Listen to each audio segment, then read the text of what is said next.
From the Auburn Sports Network and Playfly Sports, Auburn baseball is on the air.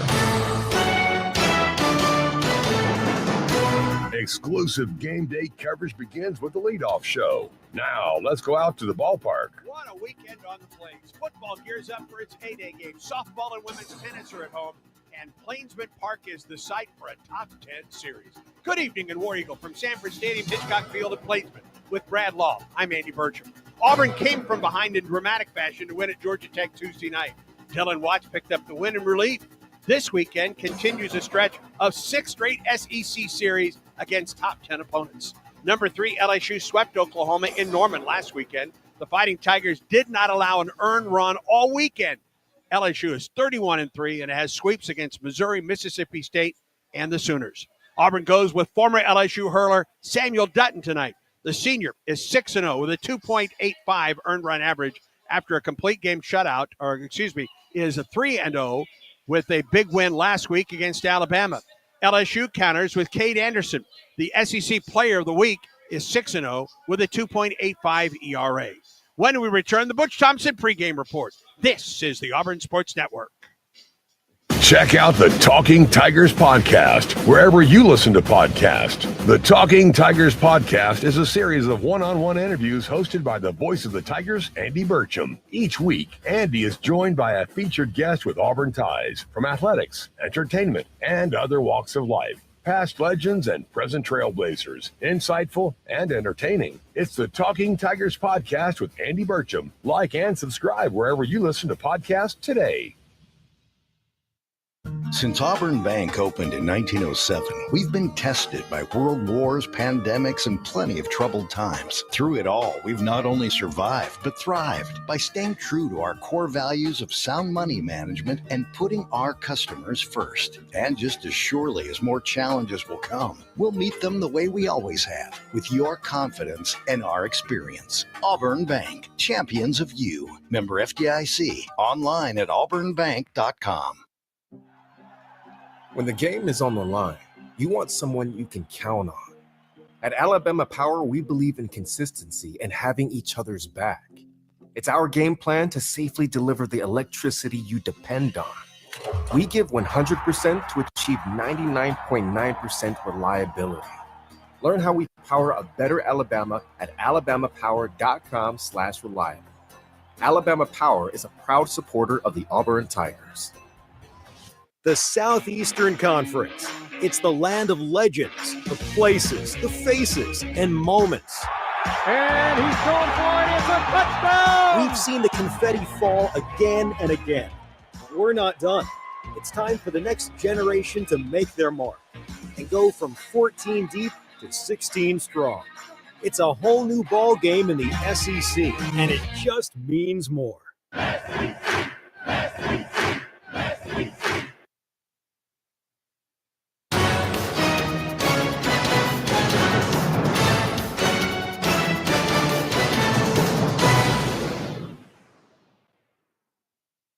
Game day coverage of Auburn baseball continues now with our exclusive pregame conversation with head coach Butch Thompson.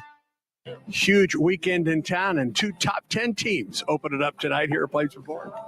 More going on than the Masters, right? This is going to be awesome. I think this is going to be an amazing series. Knowing how many tickets are out and how many fans are going to come through to, 2 top 10 teams, it feels like, will be here at Plainsman Park, and that's pretty neat within itself. But, halfway point, 5th SEC series, and so many teams, every team in this league still playing for their lives. So it'd be great for us, and it's going to be great with A-Day weekend and so many people milling around and coming to town. We need everything we can get out of our people to help these players continue to try to come right back out here and try to get off to a good start in another series. A week ago tonight was the largest crowd in Plainsman Park history. What did that mean to this team to have that kind of crowd in town for the first game of another big series against Alabama? Well, as a competitor, man, you'll play if we're just in the backyard, right, and get after it. But these guys, they respond, and they're just so excited when our fans are behind them 100%. And they have been, always have been. the additions to Plainsman Park has given us an opportunity for increased capacity to be able to get more people in here than ever before, and our people have responded and have absolutely showed up. And I just think it's that extra juice when we go to these great venues in the SEC. It just feels like the enhancements that we've done, we take a back seat to nobody. And our players know that, and our people have just stayed with our players so well that it makes a difference. There were 3 guys on campus after your press conference walking down the sidewalk when I was walking back to the office, and they just asked permission to come in and take pictures of this ballpark. So it is gaining some attention out there. Yeah, there's more people in town. I've had people come by all day. I try to delay getting to the ballpark on these night games, because even if you come in later in the morning, you're still here for 12 hours. I'm trying to keep it to a certain amount, but just seeing the amount of people walking in and that haven't seen this place and just want to get a glimpse, that's pretty neat to see. LSU went on the road last week, took all 3 games in Oklahoma. And I can't remember the last time a road team, maybe even a home team in this league, did not give up an earned run on the weekend. Yeah, me either. We're seeing an amazing starter today that went a complete game in game 1. So that's where our focus needs to be, is in game 1. He was electric. He was special last week, left-hander up to 92 miles per hour. But there was a lot of traffic in the first inning that he got through. There was a 25-mile-per-hour wind blowing straight in. Him bouncing back 7 days later, he had an extra day, I think. So 8 days later of having to come here and try to do that again is a challenge. Mississippi State hung 5 on him in the first inning of a game, an SEC game. And I think about our team, 3 of the last 4 games, we've come out and scored early. That would be a recipe. That's a vulnerable moment for a starter. And if we've been doing that some early, and if we're engaged, maybe we can get to this guy. But we know we've seen a great pitcher. Not an earned run for the whole weekend is one of the most impressive things I've heard in a long time. And they only threw 5 pitchers. And I think one of our keys to victory is we got to celebrate the small stuff. Even if we don't score and get a result early of putting runs on the scoreboard, if it's 2 outs and nobody on, that inning's not over. We need another guy to try to reach, or 2 guys try to reach, even if we don't score, to work into that pitch count for him. We've got to do a great job of getting their 6th, 7th, 8th, 9th. My goal is to get, 10 or more pitchers for LSU in this series.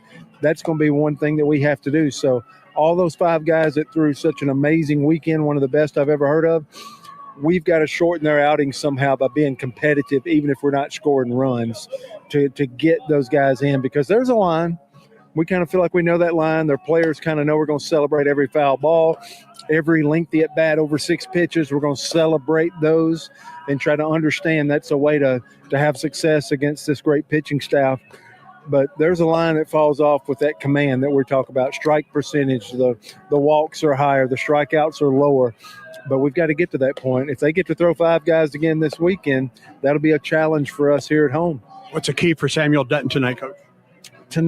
To just stay consistent and do what he's been doing, and not see a team that he played for and was there for a few years.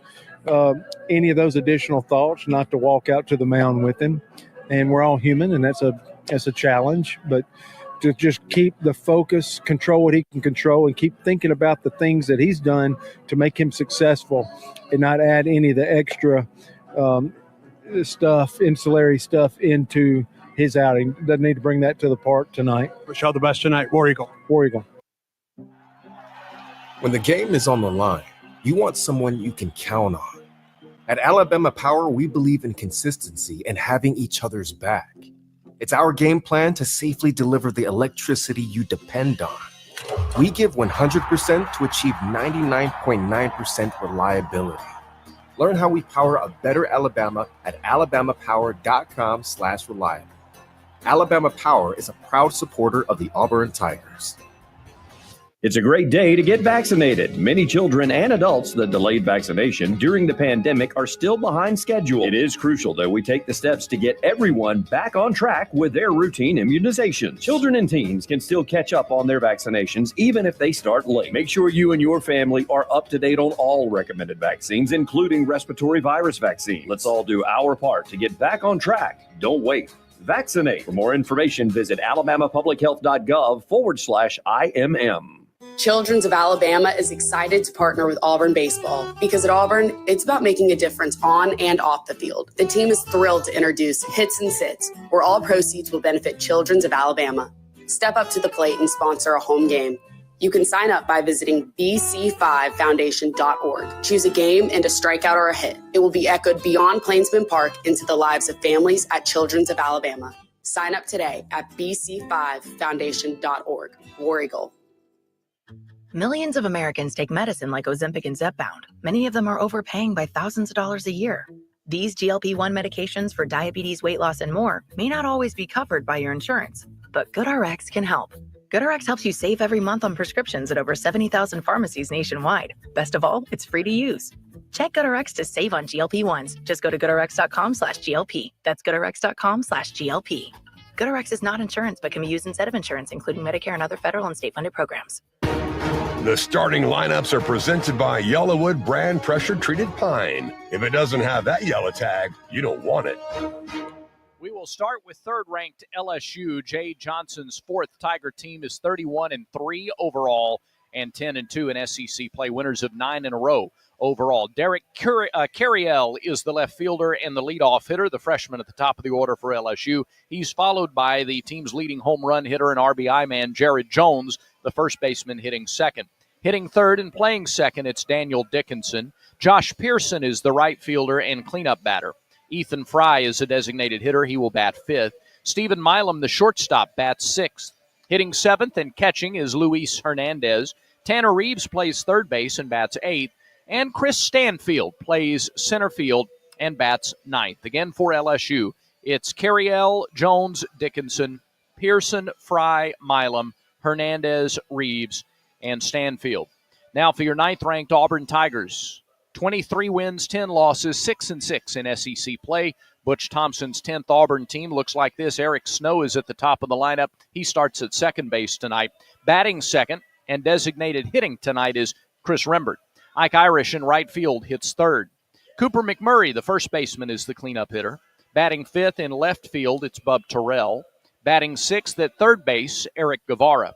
Hitting seventh and playing center field, Bristol Carter. Chase Fralick catches and hits eighth. And batting ninth, the shortstop, Derek Fabian.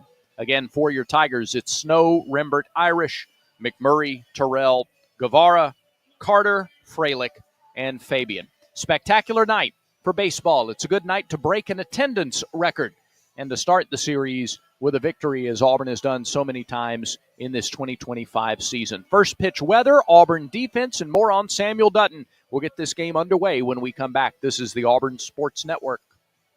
Enjoy baseball and softball season on the Plains with live sports radio presented by Alpha Insurance. Auburn Sports Network broadcasts are available with no delay at both Plainsman Park and Jane B. Moore Field. Every grand slam, stolen base, and strikeout, yours with no delay. Look for the live sports radio kiosks around the ballpark. Live sports radio lets you take the broadcast with you at every football game, plus home men's and women's basketball games, baseball, and softball. Live sports radio presented by Alpha Insurance. Recognized by Newsweek as one of America's best maternity care hospitals, East Alabama Health provides comprehensive treatment for mothers and babies throughout Auburn, Opelika, and the East Alabama region. And starting with the 2024 football season, we're pleased to partner with Auburn Athletics to provide a special Aubie blanket to each baby born at our hospital through a program we call Tiger Tots. For all your maternity care needs, trust the experts at East Alabama Health. This is Coach Bruce Pearl on the Ford F-150 Highlight Show. I tell my team that if we play smart, out-hustle the competition, and work hard each and every day, we can be winners. And you know what? That's how Ford F-150 does it too. Offering an outstanding combination of smart tech, power, and capability, F-150 is the key to help me win the day. Hey, why don't you see how the official truck of the Auburn Tigers can help you? Go to buyfordnow.com or see your local Ford dealer today. War Eagle. The Southeastern Conference. It's the land of legends, the places, the faces, and moments. And he's going for it. It's a touchdown! We've seen the confetti fall again and again. We're not done. It's time for the next generation to make their mark and go from 14 deep to 16 strong. It's a whole new ball game in the SEC, and it just means more.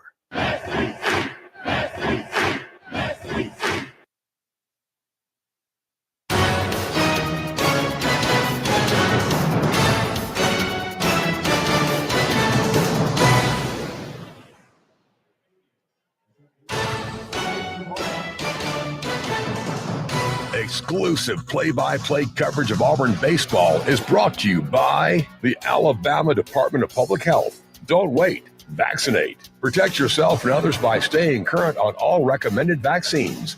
Cook's Pest Control, keeping your home and business safe from pests and termites since 1928. And by Alabama Power, proud supporter of the Auburn Tigers. Alabama Power, power for a better Alabama. The Auburn Tigers have taken the field defensively behind Sam Dutton. It's Bub Terrell in left, Bristol Carter in center, and Ike Irish in right. Along the infield, first to third, Cooper McMurray, Eric Snow, Derek Fabian, and Eric Guevara. And behind the plate, it's Chase Freilich. Let's pause 10 seconds for station identification on the Auburn Sports Network.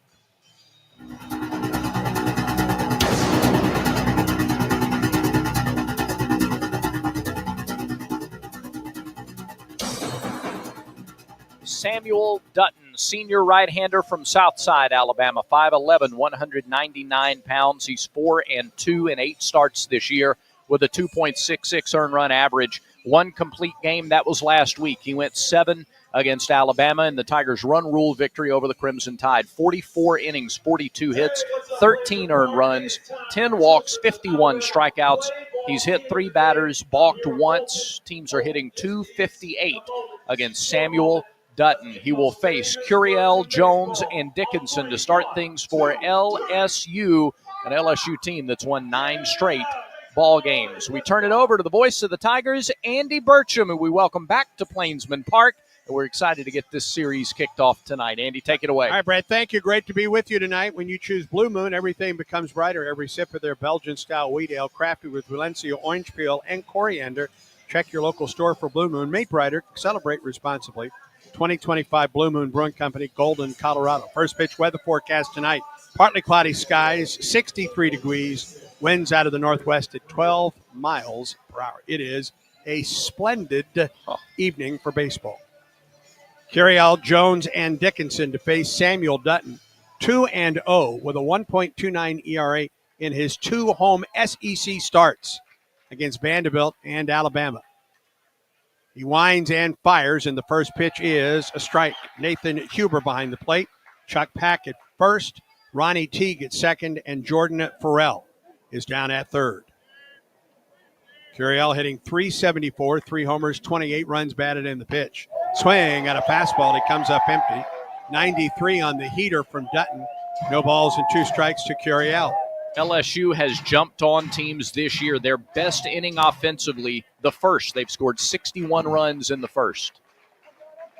Dutton had no balls and 2 strikes. The pitch. Swing, and he went after a low fastball. He fouls it out of play off the left side. Near the Tiger Terrace that is filled to capacity.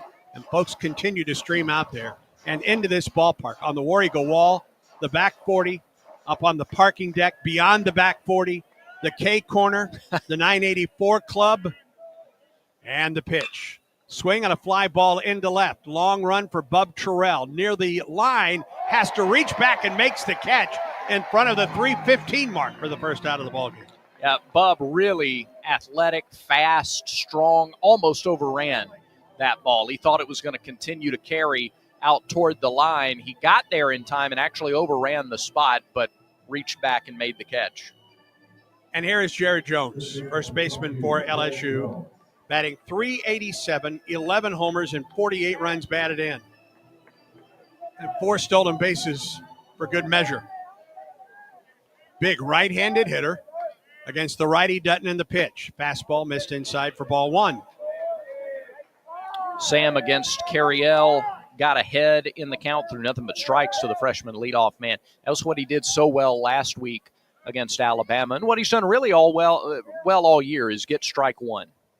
Swing on a foul tip and a fastball, 93 from Dutton. You know, the juices have got to be flowing for Samuel Dutton tonight, pitching against his former team.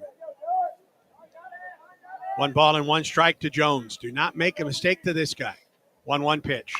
Swings, and he lifts it up and out of play off the right side. A ball and 2 strikes. This team has not struck out much in SEC play, but Jones is the leader. He struck out 15 times in their 12 conference games. 6'4", 246. Here's the 1-2 pitch. Missed upstairs. 2 balls and 2 strikes. Threw him a high fastball. If he swings and misses, they are great. But if not, you still got an even count, can come back with a breaking ball.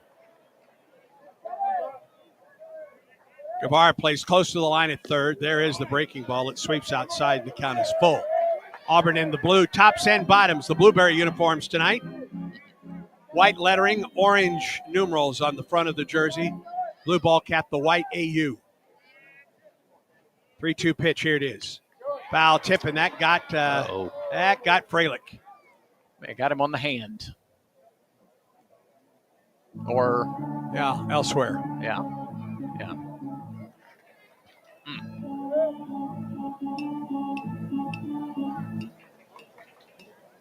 Count remains 3 balls and 2 strikes, and the home plate umpire, Nathan Huber, walks the ball out to Dutton.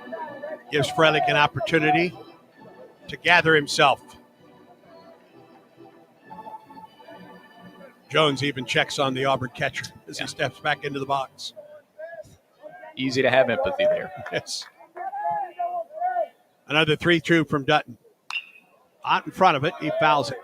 That's a good job by Jones just to slow his bat down, because he was way out in front. He was out over the plate on that. He leads LSU in all of the Triple Crown categories. Batting average, homers, RBIs. He's second in doubles.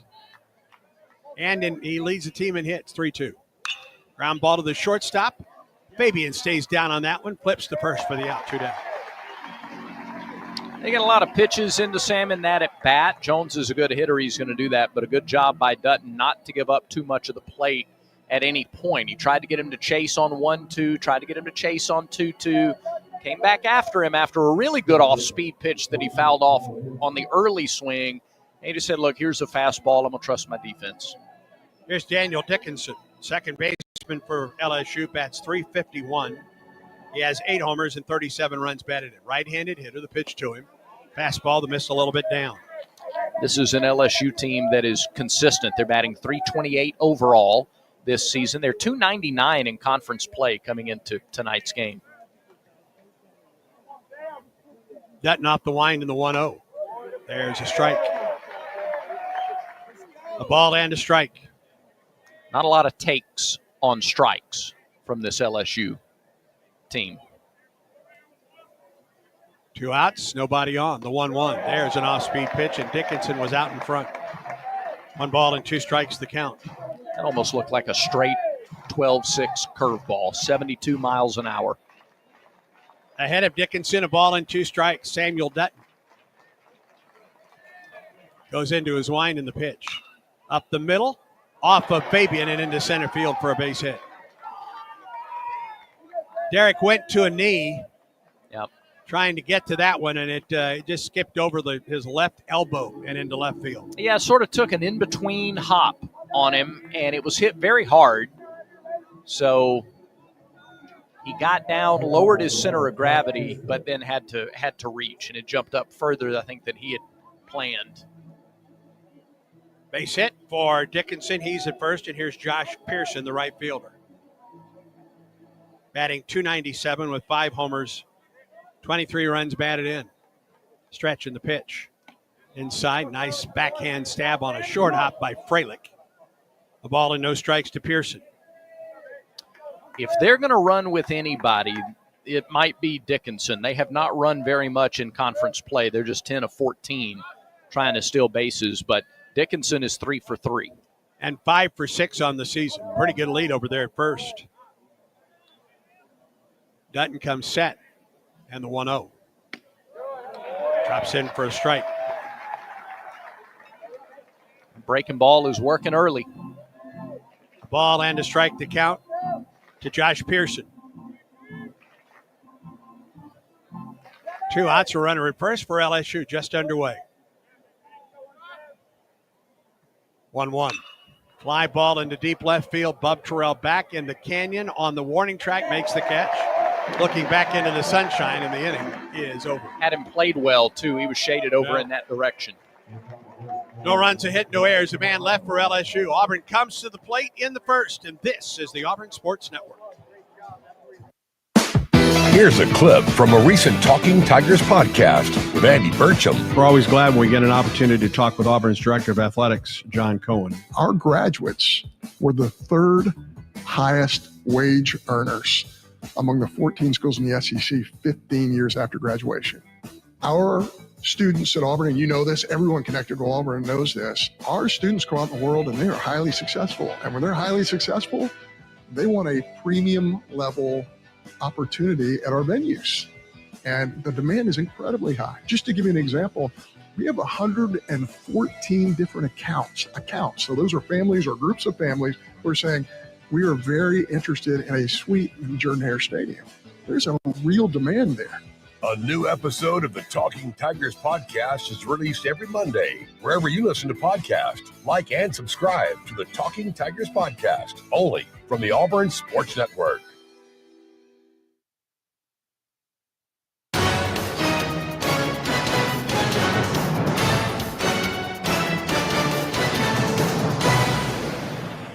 Comes to bat, scoreless game. Tigers batting for the first time against LSU. Friday night starter Cade Anderson. Defensively behind him, Derek Curiel in left. Chris Stanfield in center. We'll see how many times the hat flies off in tonight's game. In right field, they have Josh Pearson. Along the infield, first to third, Jared Jones, Daniel Dickinson, Stephen Milam, Tanner Reeves. Luis Hernandez is the catcher, and Cade Anderson does the pitching. Anderson, 6'2", 186, sophomore lefty, Madisonville, Louisiana. 8 starts on the year. He is 6-0 with a 2.85 earned run average. 47 and a third innings pitched, 36 hits, 15 earned runs, 12 walks, 75 strikeouts, and teams batting .211 against Cade Anderson. A 9-inning effort, a complete game last week in a win over Oklahoma. He threw 135 pitches a week ago for LSU. He will face Snow, Rembert, and Irish to start things for Auburn here in the first inning. That was a Thursday night start for Anderson. Yeah. So it's been 8 days since he last pitched. But, buddy, when he did, he was terrific. The SEC pitcher. He's the reason Samuel Dutton isn't the SEC pitcher of the week. It's a good point. Because he did it in 9 innings. Yeah. With a shutout. Eric Snow will lead it off. Good to get Eric back in the lineup tonight. Second baseman for the Tigers. Batting .310. First pitch inside, ball 1. Expect tonight to see fastball, slider, change, and occasional curve. That fastball can get up to 95. Now the 1-0. Ball too low. Lefties hitting .303 against Anderson this year. Righties only .188. 2-0 pitch to Snow. Chopper foul. Off the facing of the alley, actually into the Auburn dugout. 2 balls and a strike to Snow. Struck off of his batting helmet and his eye. Which game last Saturday, Brad? Which one was that? I think it was the last game of the doubleheader, okay. Last game of the series. He did not play at Tech. He takes a strike. 2 balls and 2 strikes. Good to see him back in that lineup. Absolutely. 2-2 from Anderson. Snow, Rembert, and Irish, the 3 for Auburn here in the first. If anybody gets on, Cooper McMurray. 2-2. Strike 3 called on the outside corner. Took something off of that. Strikeout for Anderson, who fought back from 2 balls and no strikes. That was the curveball, and he doesn't feature it as much to right-handers. Very rare to right-handers, but he picked a good spot for it there. On the Elwood scoreboard, they're underway over at Jane B. Moore Field. Tigers lead 6-3 in the top of the third against Georgia. Swing on a chopper, third base side, just fouled off the bat of Chris Rembert. Anderson and Dutton's numbers are similar. Anderson's ERA 2.85, Dutton's 2.66. 47 innings for Anderson, 44 for Dutton.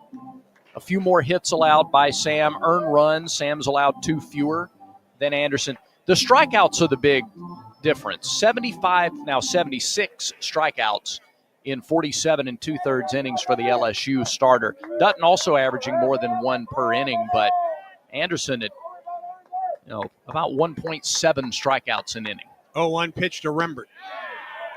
Got a nice call on a low pitch for strike 2. That curveball to the right-handers. He's shown it a couple of times here for strikes. Upper 70s curveball. Ahead of Chris Rembert, 0-2 the pitch. Up the right side, foul off the screen. The Auburn freshman batting .305, 4 homers and 20 runs batted in.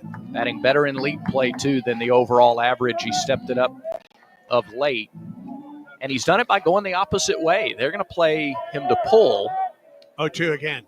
Bounced up there, 1-2 the count. But Chris is a guy who, even in his freshman year here, has shown the ability to stay down on the ball, especially with a guy with a good curveball. React late to the fastball, take it the other way. Here's the 1-2. Popped him up. Shallow center. Stanfield is underneath this one. Hat in place, makes the catch. Second out.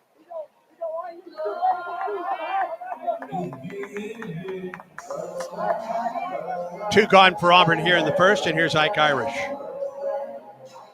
Auburn All-American batting .356, 7 homers, 26 runs batted in. And he has been some kind of hot since coming back to the Auburn lineup after getting hit on that shoulder blade. Starting with that Kentucky series, there haven't been many that have been better than Ike Irish. Batting .440 in his last 6 games and takes the first pitch a little bit low, ball 1.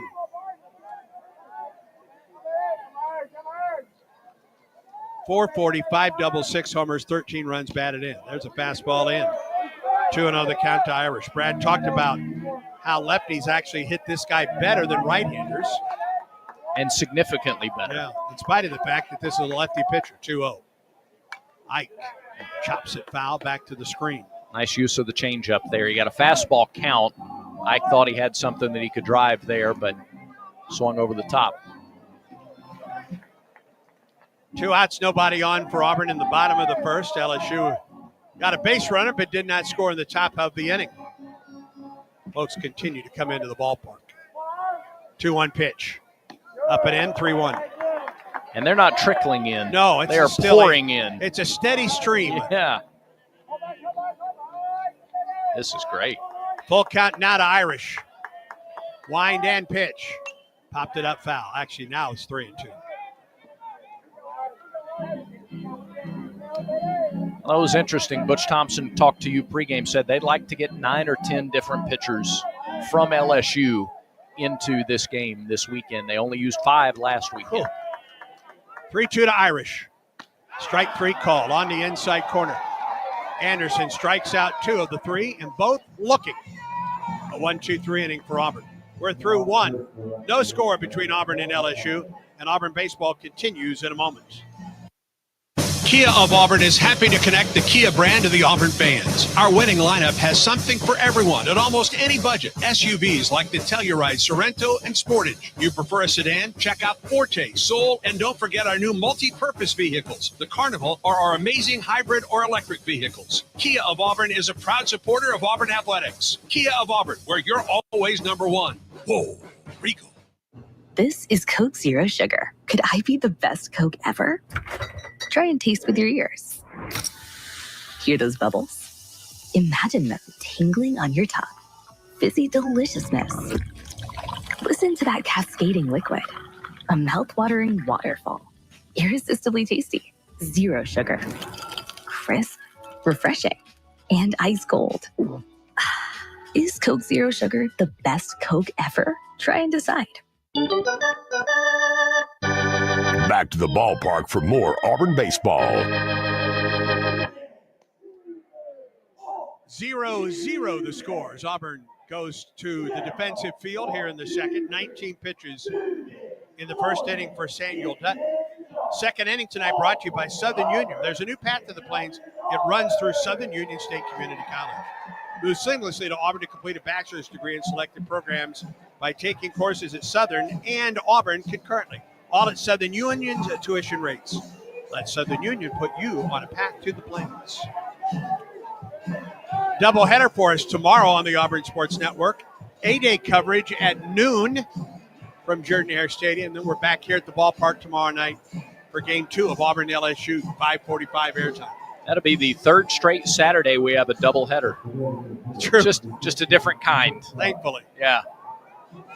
Yes, the weather looks great for tomorrow, thankfully. So Ethan Fry will lead it off for LSU in the second. The DH is batting .386, 6 homers, 23 runs batted in. Big right-hander takes the first pitch, off-speed delivery from Dutton. It's in there for a strike. this is an interesting pitching matchup. They've both done well in this kind of environment. Dutton's 2 home starts, 7 innings each. Ooh, just missed the inside corner, 1-1. And Anderson has pitched better on the road in his 2 road starts than he has in his 2 home starts in league play. A ball and a strike to Fry. Dutton the wind and the pitch. Fastball in there for a strike. It appears, and I know it's a small sample size, the low strike is there tonight for the home plate umpire, Nathan Hubert. It's a bigger strike zone than we've seen the last 3 weeks or so. 1-2 pitch. Off speed, out in front, swing and a miss, a strikeout for Dutton and the Tigers. K-Canner presented by Kia of Auburn, where you're always number one. That is number one on the night. Some teams are more susceptible to the others to pitches with great vertical break. Georgia was one of those, and Dutton pitched about as well against Georgia as anybody's going to. Yes, indeed. This year, a couple of weeks ago in Athens. And early, it appears that LSU, they're out in front of the breaking ball, and they've swung and missed at a couple that have landed outside the zone. Here's Stephen Milam, the shortstop.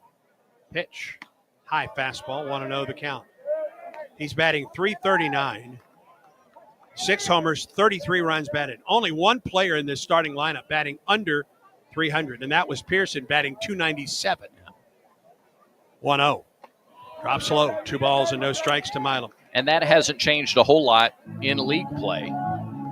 Most of their guys, Pearson's .212 in the league. Milam is .238 in the league. Everybody else is .250 or above in conference play. Right on top of the plate, the 2-0 pitch to Milam. That drops in for a strike. That's as good as the curveball has looked from Dutton.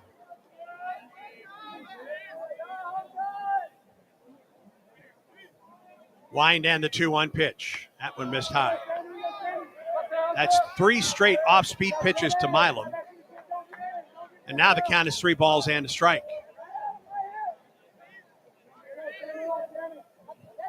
The catcher Hernandez waits on deck for LSU. 1 out, nobody on, top of the second. 3-1 pitch. Milam lines it foul past the first base coach's box. It whistles right into the right field corner. 3-2. Where is everyone going to sit? I don't know. Who's coming into this ballpark? Great question. My goodness. Or stand, I guess is a better way to put it. 3-2 to Milam. Here it is. Tapper over the pitcher to the second baseman. Charges, fields, and Snow throws him out. Second out of the inning. Yeah, they pulled into the shift there after 2 strikes. Fabian taking over the spot at second. Guevara was in the normal shortstop position, and Derek had a little bit of a run to make to get. That was a slow tapper past the mound. Made the play, make it look a little easier maybe than it was. Here's the catcher, Luis Hernandez. 5 homers, 15 runs batted in. Hitting .303. Bats with 2 outs and nobody on the pitch. Off speed, left it upstairs. A ball and no strikes.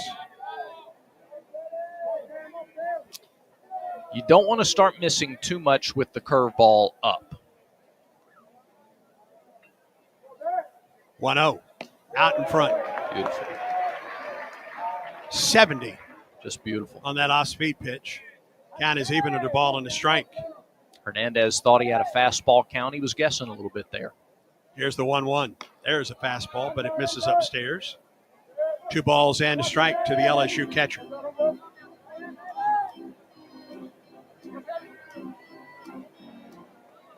Guevara close to the line at third, looking through the shadows. Provided by the grandstand here at Plainsman Park. 2-1. Fly ball to center. Carter back in front of the warning track, about 4 steps, makes the catch. and Dutton retires LSU in order. No scores. We go to the bottom of the second, and this is the Auburn Sports Network. For 70 years, Max Credit Union has been more than just a financial institution. We've been a part of your community, your milestones, your dreams. At Max, you're not just a customer. You're a member, a neighbor, a friend. So as we celebrate 70 years of trust, service, and financial growth, we want to say thank you. Thank you for choosing Max, and thank you for letting us be a part of your journey.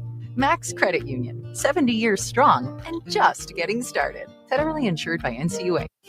Big eating in Auburn and Opelika means Big Mike Steakhouse. Famous for high-quality steaks cooked to perfection on an open-fire grill served in a relaxed, rustic atmosphere. It's happy hour at Big Mike's every Wednesday and Thursday from 4 to 6 and half off select appetizers, draft beer, and well drinks. And don't forget, a Big Mike's gift card will always be the perfect gift for Big City Steak in your hometown. It's Big Mike's Steakhouse in Auburn at Shigjordan Parkway and Wire Road.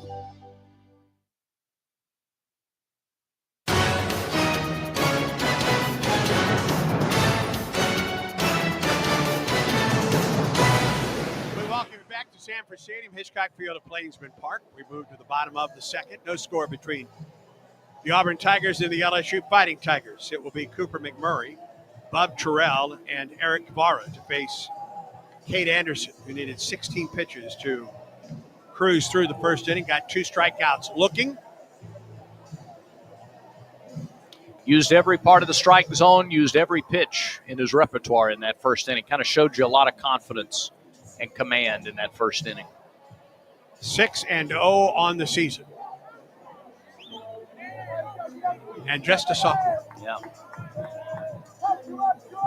A little bit of a sun issue for those playing at shortstop and third, and certainly in left. Beyond that, it's shade across most of the ballpark. Here's Cooper McMurray. 8 homers, 31 runs batted in, batting .344, first pitch. Fastball that lists a little bit low. Good job by Hernandez to try to frame it, but can't fool Nathan Huber. Wind in the 1-0. Right down the middle, a fastball at 92, 1-1. Cooper was integral at the beginning and end of the Georgia Tech game. Hit the grand slam in the first inning, had the 3-6-3 double play to close it out. That's a little bit high on a fastball, 2-1. That ball was hit right to him on the bag. The hard part for him was throwing around the runner going to second to Fabian, who tagged the runner coming in. 2-1. McMurray sliced it up the left side out of play. Challenged him with a fastball on the inner half. He made sure to get it to that inside corner.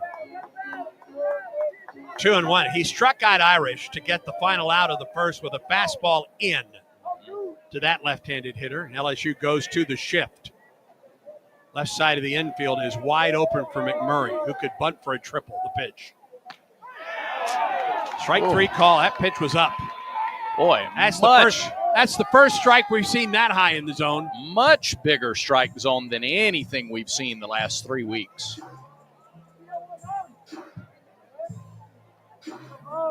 That pitch let was her high. Out. Sure was. Literally let her high. And a curveball, so it dropped. Let her high. All 3 strikeouts looking so far. Ooh.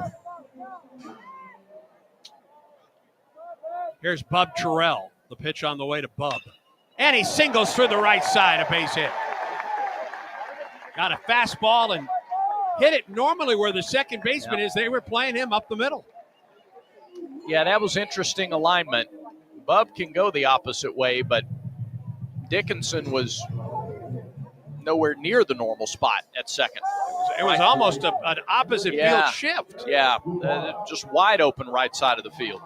Here's Guevara. Auburn third baseman batting .289, 2 homers and 8 runs batted in. Throw to first. Terrell just a couple steps off the bag. Retreats safely. Eric returned to the lineup in that final game of the Alabama series and hit a home run to center, almost one-handed. Yeah. Made a couple fine plays at third. Pitch on the way. It drops low. Scooped up by Hernandez. A ball and no strikes to Eric. And Auburn's got talent on the infield. They were able to manage without him in the lineup. But with him back in, you have so much more power at your disposal. He's got the couple of home runs. He's got 6 doubles. Terrell at first, a 1-out single. 1-0 to Guevara. Here comes the pitch. Drops low. 2 balls and no strikes to the Auburn third baseman.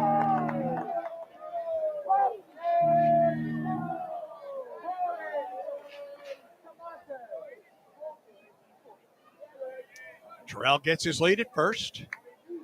Now the 2-0. Guevara went after a pitch a little bit out and sliced it over the grandstand onto Donahue.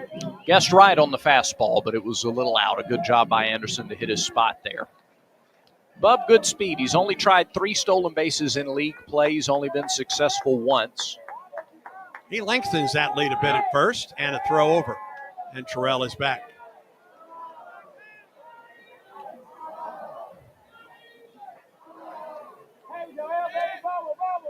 Count remains 2 balls and a strike to Guevara. We're in the bottom of the second, a scoreless tie. Stretch by Anderson. And the pitch. Guevara chops it right side, base hit into right. Terrell around first base, or around second. He'll dig for third. The throw is cut off, and Auburn with back-to-back singles has runners at the corners. Hit it where they ain't. Yeah, he got it low and away, and Guevara just pounded it right into the dirt and through the hole on the right side. Bub never broke stride. He knew he was going 3 the entire way. Just a slow bouncing ball hit through a big hole on the right side of the infield. The offensive sign comes from Gabe Gross in the dugout, or just outside the dugout, to Bristol Carter, the Auburn center fielder, with Guevara at first and to Terrell at third. And Carter at the plate batting .278. Might you think about a safety squeeze here? Stretch by Anderson. And the pitch. Popped him up, foul, out of play off the right side. Not on that pitch. No. They've got the third baseman even with the bag. Yep. First baseman cheated in a couple extra steps on the pitch. Runners at the corners and a throw to first. Guevara just a couple of steps off the bag. Retreats safely. Carter's been good in league play. Bristol 9 for 25. 0-1 the count to Bristol, the pitch. He shows bunt, bunts it, first base side foul.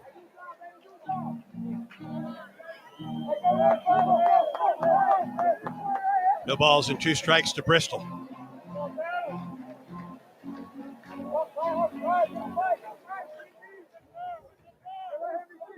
Catcher Chase Freilich near the on-deck circle for the Tigers.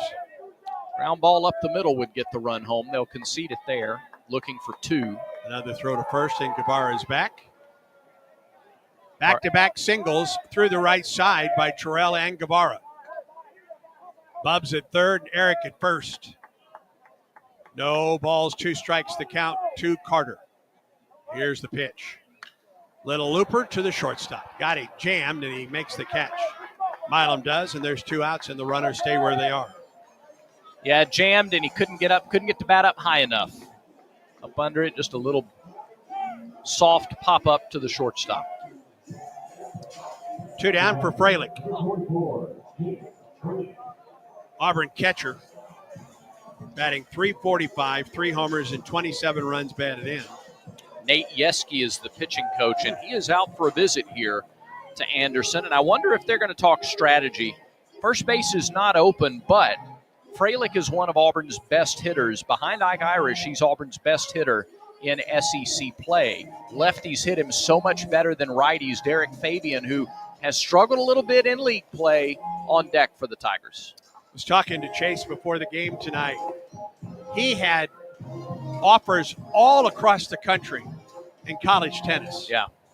Really played tennis and baseball through his junior year of high school. His dad is coached at like the highest level. And organizes tournaments. And he was not hitting the ball very well, but there was a showcase game that he was in, and a lot of scouts were there to see the pitcher who's now at Mississippi State. Well, Freilich went 4 for 4 with 2 home runs, and all of a sudden the baseball offers started coming in.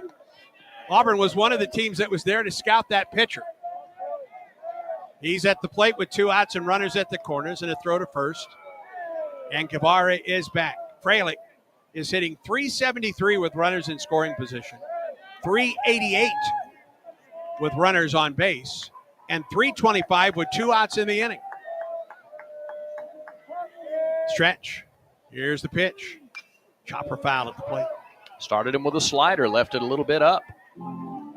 Yeah, Freilich has been just the mark of consistency. He's batting .345 for the year, .349 in league play. All those numbers you just gave started with 3. Just consistent. Now the 0-1. Right down the middle for strike 2. Well, now what is Anderson throw on 0-2? I don't know, but they're not pitching around Freilich, are they? No, they're not. Terrell at third and Guevara at first. They're there with 2 outs. 0-2 the count to Freilich. Nothing but strikes since Guevara's single. Anderson stretches and pitches. Runner goes. Swing, fly ball into the gap in left center field. That's going to get to the wall. Guevara's around third. He will score. It's a 2-run double for Freilich. 2-0 Auburn. 9th double of the year for Chase Freilich. Well, there you go. 0-2 count, 2 outs. Nope. A 2-strike, 2-out, 2-run opposite field double. And he went down. That ball was about 6 inches off the dirt. He does that as well as anybody on the team. Goes down to get it. He and Lucas Steele can go down just off the dirt and still generate plenty of power. 2-0 Auburn on top. The 2-run double by Freilich. He's a second with 2 down, and here's Fabian, the pitch. Derek goes after the first pitch and fouls it off.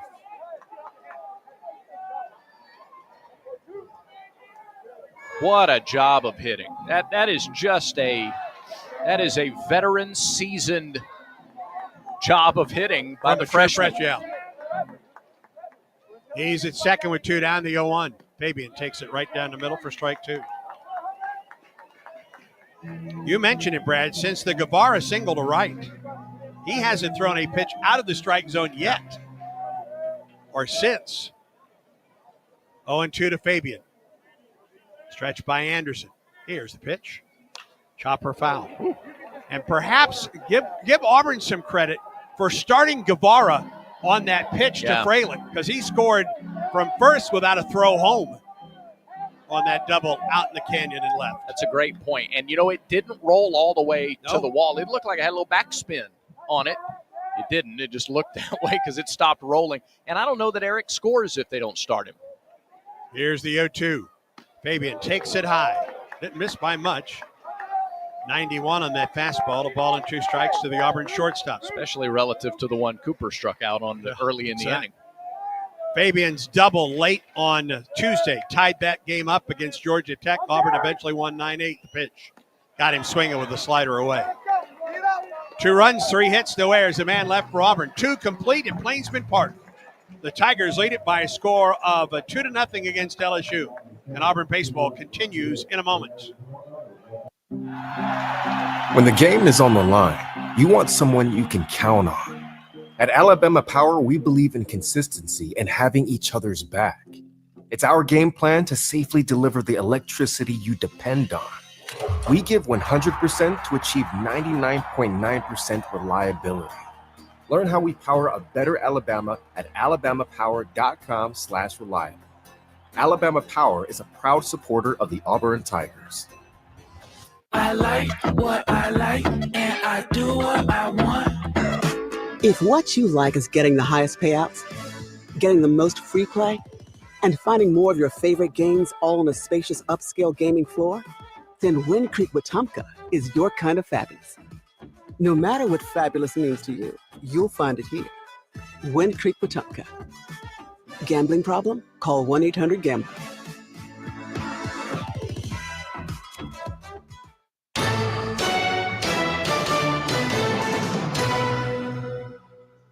Auburn on top as LSU comes to the plate in the top half of the third, and the third inning is brought to you by the Vance Law Firm. The phone number is easy to remember, friends. They say dial 3 for me. 334-333-3333. You keep it. I will. You're doing it all year. Yeah.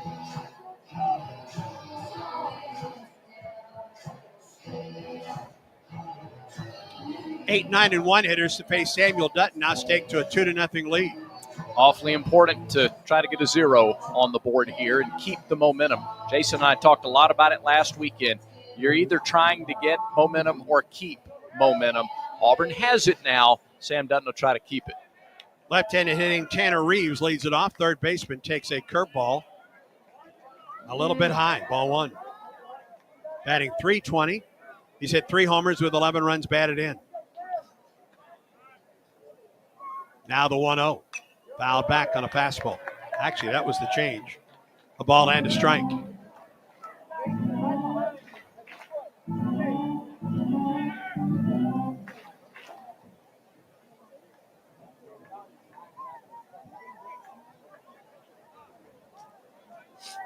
Two nothing Auburn on top. A 2-run, 2-out double by Chase Freilich has given Auburn the lead. That's high and away. 2-1 to Reeves.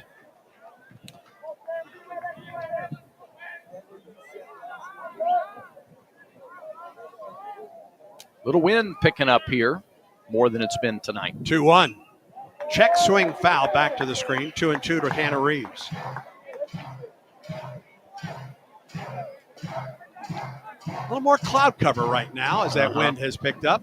There have been some little spot showers throughout the area today. 2-2 to Reeves. Here it is.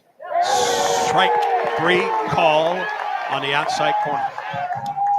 Dutton ran that fastball up there at 94, outside corner on the knees, or at the knees, on the corner. 2 strikeouts for Dutton and the Tigers. K-Counter presented by Kia of Auburn, where you're always number one. And here's the interesting dynamic. Yep. Samuel Dutton against Chris Stanfield. They're on opposite teams like they were last year. Yeah. First pitch to Chris, swing and a miss. Talked to his father before tonight's ball game. Good to see the Stanfields back in the stands. Chris batting .327, no homers, 19 runs batted in the pitch. Strike 2. He has been their best hitter in SEC play. .375 average. He has 8 doubles in league play alone. Staple in center field for LSU. 0-2 the count to Stanfield. The pitch sweeps outside, a ball and 2 strikes. Of course, Dutton for LSU last year. Chris was playing for Auburn. Top of the order, waits on deck. 1 out, nobody on. Here's the 1-2 pitch to Stanfield. This low, 2-2.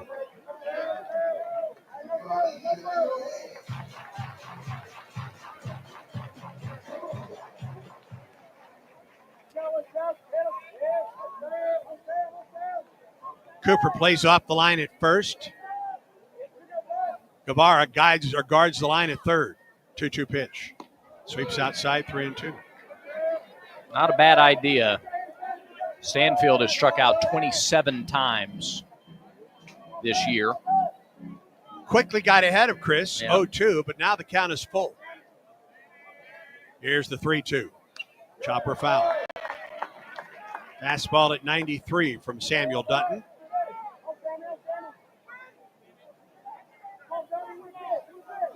Next pitch will be number 45 for Dutton.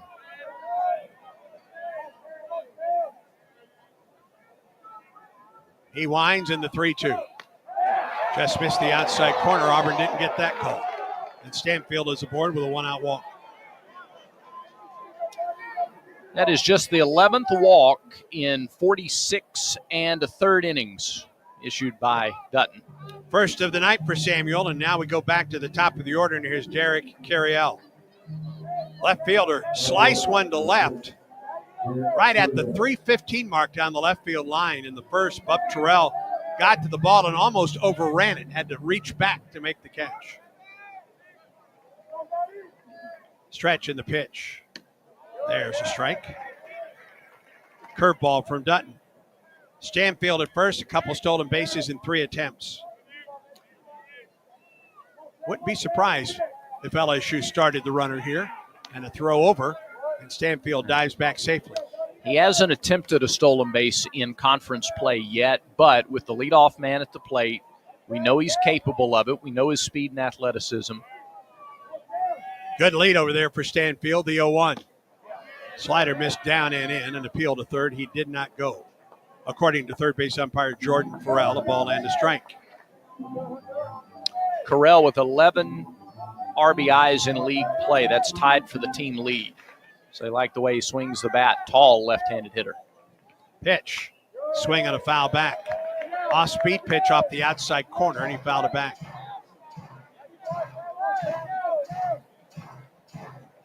Derek Carriel.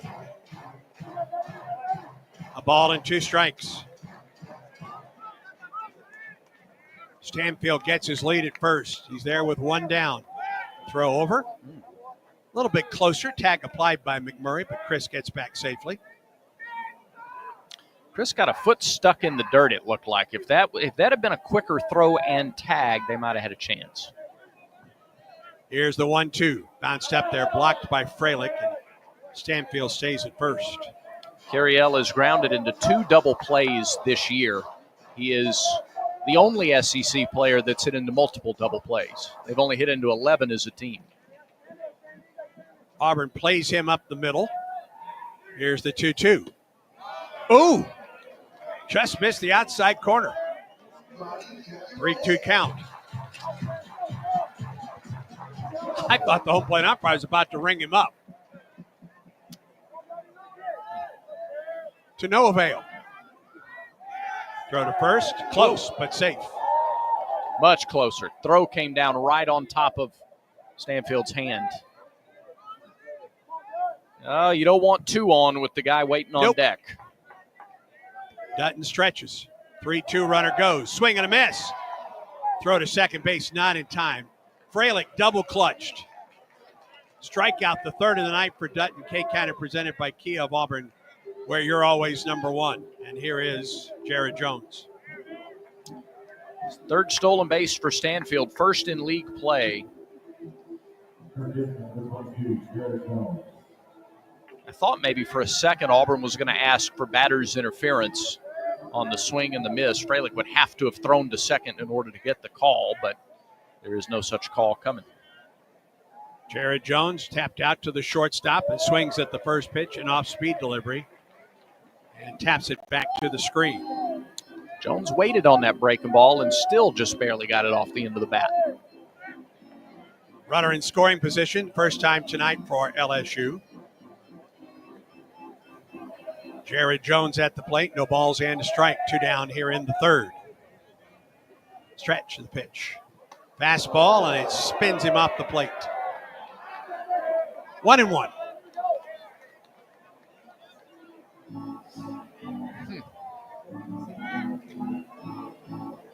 Now, you would think that's a good setup for a slider. I wonder if he comes right back with a fastball in. Pitch. Fouled back. It was the slider. 1-2. Don't leave that any closer to the plate, however. No, especially at that elevation. They got a lot of the plate. Yes. More than Sam probably wanted it to. The ball and 2 strikes to Jones. Stanfield with a lead down at second. Top of the 3rd, Auburn at 2. LSU nothing. Dutton comes set. Checks the runner. Here's the pitch. Got him swinging. He struck out the side. Did Samuel Dutton. No runs, no hits, no errors. A man left for LSU. To the bottom of the 3rd, Auburn 2. LSU nothing. And this is the Auburn Sports Network. Where were you when this happened? Denver Jones up the floor.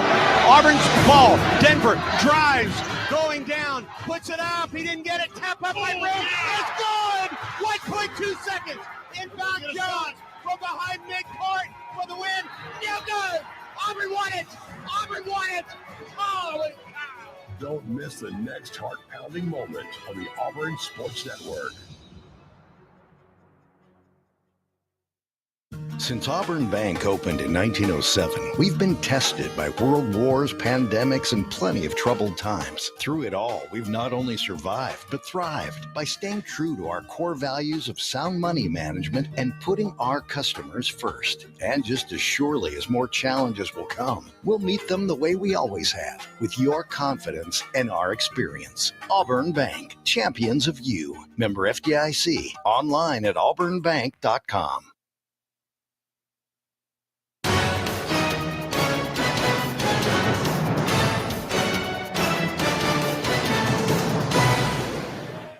Nothing Auburn. Tigers come to the plate in the bottom of the third. Top of the order for Auburn against Cade Anderson, who has struck out 3.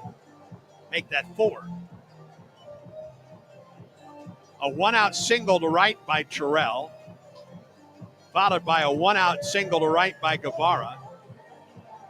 And then Fralick came to the plate with 2 outs in the inning. And on an 0-2 pitch, went the opposite way and doubled into the gap in left center. Guevara from first was off with the pitch, and he scored the second run behind Terrell. Auburn on top 2-0. And I think they're talking a little weather right now with the home plate umpire. I didn't think anything that was around had anything other than light rain in it, but... Would you kindly check? Yeah, I'm checking, and it looks like a little more just off to our north and a little bit to our east. All right, here's Eric Snow in the Auburn third. Anderson has thrown 37 pitches. His 38th is a fastball high, ball 1. Threw 16 pitches in the first, 21 in the second. 1-0 to Eric. Again, fastball high, 2-0.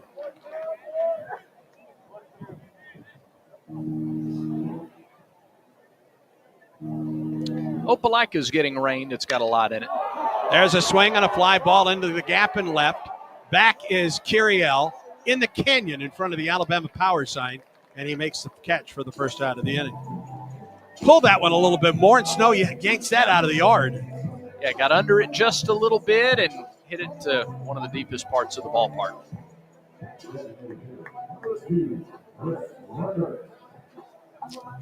Here's Chris Rembert.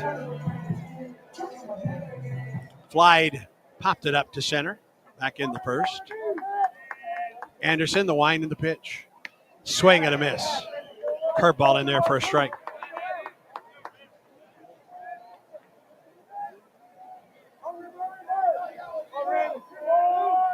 Now the 0-1, right down the middle of the fastball, 0-2.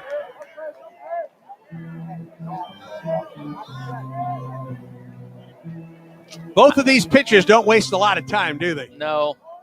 0-2 pitch. Chopper to the shortstop. Has to wait on the second bounce. Throws to first and gets Rembert by a step for the second out. Give you a little more context on the weather. The small cell moving, it's to our north and west, and it's moving south and east. So it's headed this way. We are outside of the 8-mile lightning window right now. And I think I won't be surprised if we get a little wet. The question is going to be, will there be lightning as it moves in this direction? Ike Irish bats with 2 outs and nobody on the pitch. A little bit up. 1-0 the count. Hernandez didn't move his mid. He was set up on the outside corner, but Ike a strikeout victim in the first. Ball 2 inside. Falling behind the batter doesn't seem to bother Anderson a bit. No, I was just about to say he fell behind Irish 2-0 in the first inning as well. Now it's 3-0 as that one missed inside.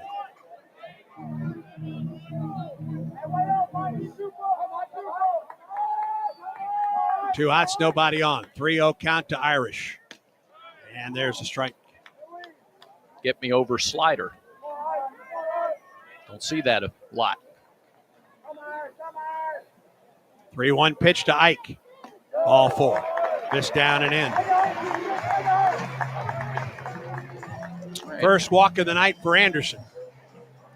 2-out base runner, a chance to push him perhaps up over 50 pitches by the end of this inning. That's the 13th walk of the season allowed by Anderson. To go with 79 strikeouts. And here is McMurray, a strikeout victim in the second.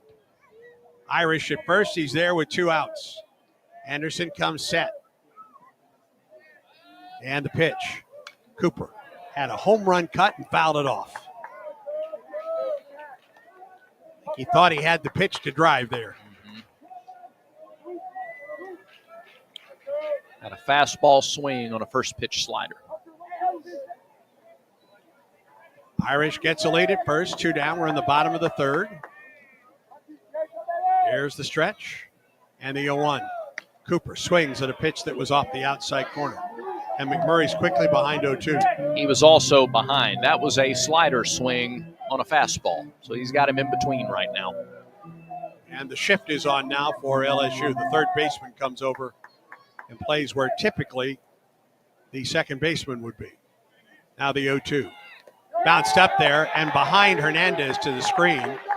And Irish beats feet around second base. And the shortstop has to go over to third to cover there. Now base hit gives Auburn a 3-0 lead. A wild pitch charge to Anderson. That is just his second of the year. Yeah.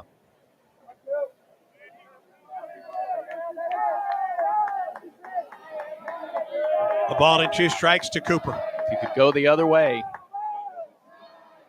Here's the stretch. Here's the pitch. Miss low. Hernandez kept it in front of him. And Irish stays at second base. 2 balls and 2 strikes to Cooper. The slider has been the swing and miss pitch. It's been the out pitch for Anderson. Is Coop looking for that, or does Anderson try to come in with the fastball? If he does. And now the shift with the shortstop on the right side of second base. Third baseman in his normal spot. Pitch on the way. McMurray skies one into shallow left. Carriel comes on, calls everybody off, and makes the catch, and the inning is over. No runs, no hits, no errors. A man left for Auburn. We're through 3 at Plainsman Park.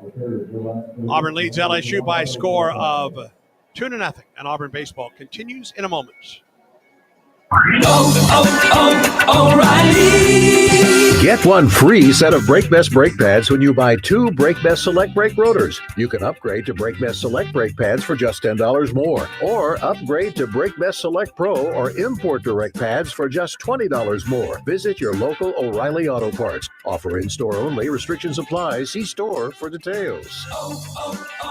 O'Reilly Auto Parts. Ow! Sweetie, come here. Don't worry. I see a lot of patients with the exact same thing. Ever since the ice skating rink went in next door? Or is it more than Dr. Clark's business is heating up. So many patients need my help. How will I find time to see all of them? They need to hire a scheduler, stat. I need Indeed. Indeed you do. When you sponsor a job on Indeed, it's easier for talented candidates to find it, which makes it easier for you to hire them. Visit Indeed.com/credit and get $75 towards your first sponsored job. Terms and conditions apply. Back to Plainsman Park for more Auburn baseball against LSU. Through 3, Auburn leads it by a score of 2-0. 55 pitches for Samuel Dutton. He will get the heart of the order for LSU and take you through the middle 3. Here's Brad Law. All right, Andy, thank you very much. 1 hit, 1 walk, 4 strikeouts for Dutton. Among those 55 pitches, he'll face Dickinson, Pearson, and Fry. 3, 4, 5 hitters for LSU. They have a combined 83 RBIs. Dickinson has LSU's hit. A hard-hit ground ball past Fabian at short back in the first inning. Glad to have you with us tonight on great radio stations throughout Alabama, on the Auburn Game Day app, and the In the Booth feed on the Auburn Tigers YouTube channel. Dutton goes to work in the 4th against Dickinson. Righty on righty matchup. Dutton fires. First pitch, fastball up and in, 91. On the fastball, 1-0 the count to the LSU second baseman. 9 of his 37 RBIs have come in league play, 2 of his 8 home runs. He's hitting just over 300 in SEC games, and he takes a breaking ball for a strike, and Dickinson didn't think so. He's shaking his head at Nathan Huber behind the plate. Tall, right-handed hitting second baseman. Dutton off the right side of the rubber, plants and fires. The 1-1 pitch is bunted. left side. Good bunt. Rolls foul, though. Really good idea. Bunting with the number 3 hitter and second leading RBI producer on the team. Trying to get something going offensively against Dutton. Jumpstart that offense. Not a bad idea, but he bunted it foul. So he'll come back. And now Dutton is ahead in the count. 1 ball and 2 strikes. Auburn with 2 runs in the second. A Chase Fralick 2-run double with 2 outs and 2 strikes in the second. Now we're in the fourth. 1-2 pitch. Breaking ball. Fouled past third. As we pause, 10 seconds for station identification on the Auburn Sports Network.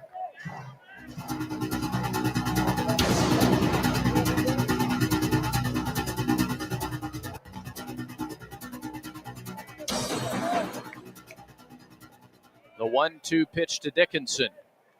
Bounced up there. 2 balls, 2 strikes.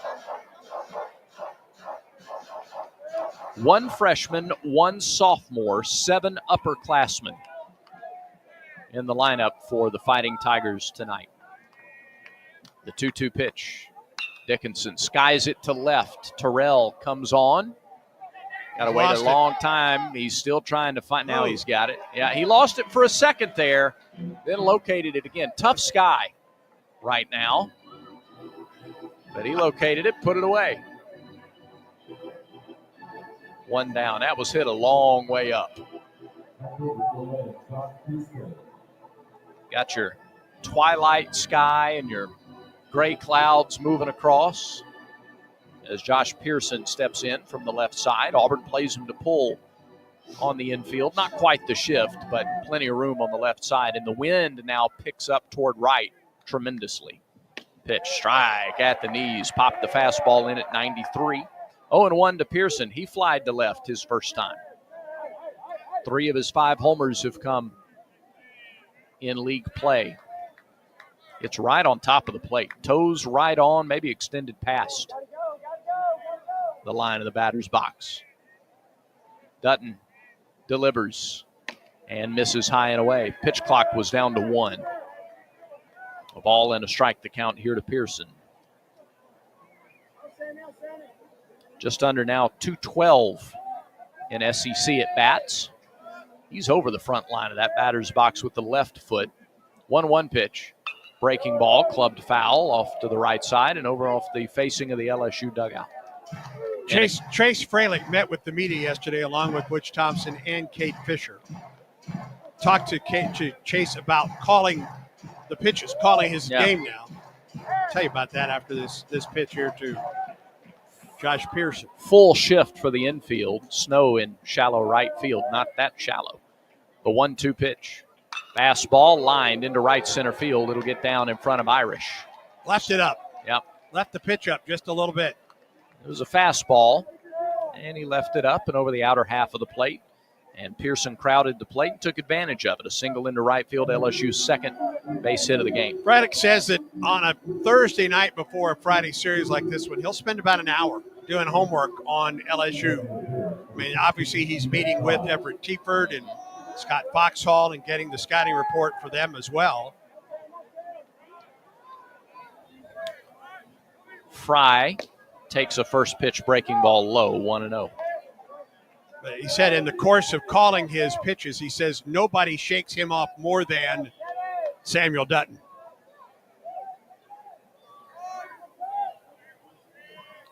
The 1-0 pitch. Strike down the middle. Fastball. Fry looked like he was taken all the way on that pitch. 1-1 to count. 0-for-1 with a strikeout. Said that he's been calling his own pitches as a catcher since his high school days. So nothing new. 1-1. Breaking ball on the outside corner. Dropped right on the corner. It's 1-2. Auburn leads 2-0. Top of the fourth, 1 on, 1 out. Pearson at first. The 1-2 pitch to Fry. No, instead a throw to first. Pearson does not have a stolen base attempt this year. Well, Auburn really guarding the third baseline. Guevara really close to the line. And odd to see it this early in a ball game. 1-2 pitch to the LSU DH. Here it is. Breaking ball lined into left field. Terrell on the run, and he made the catch. Woo! Oh, nice catch in left field. It looked like he was going to have to try to play that on a hop. It was sinking, but he flipped the glove down and made the catch. 2 down. You take a look at this young man, and it's easy to kind of overlook his athleticism. But, boy, he plays a really good outfield. Yeah. Really good arm.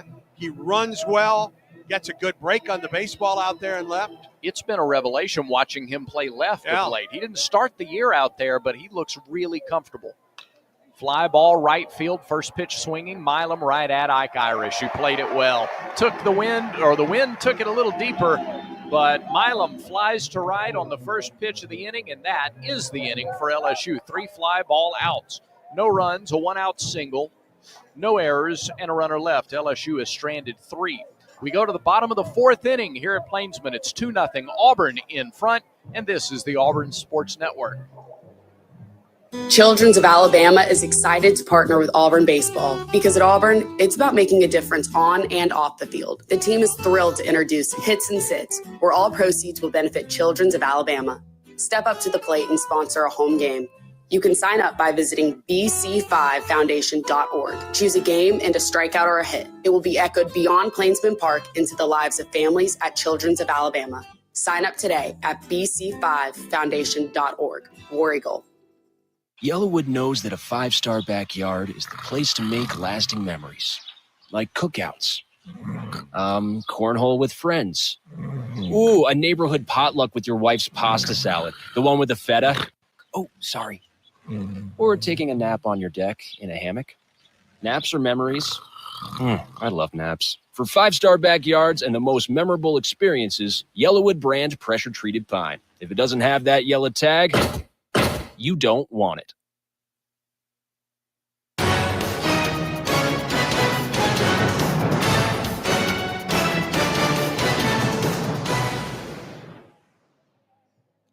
We go to the bottom of the 4th. Terrell, Guevara, and Carter. 5, 6, and 7 hitters against Cade Anderson. He's at 53 pitches. He's given up 2 runs on 3 hits. Terrell has 1 of those hits and 1 of those runs scored.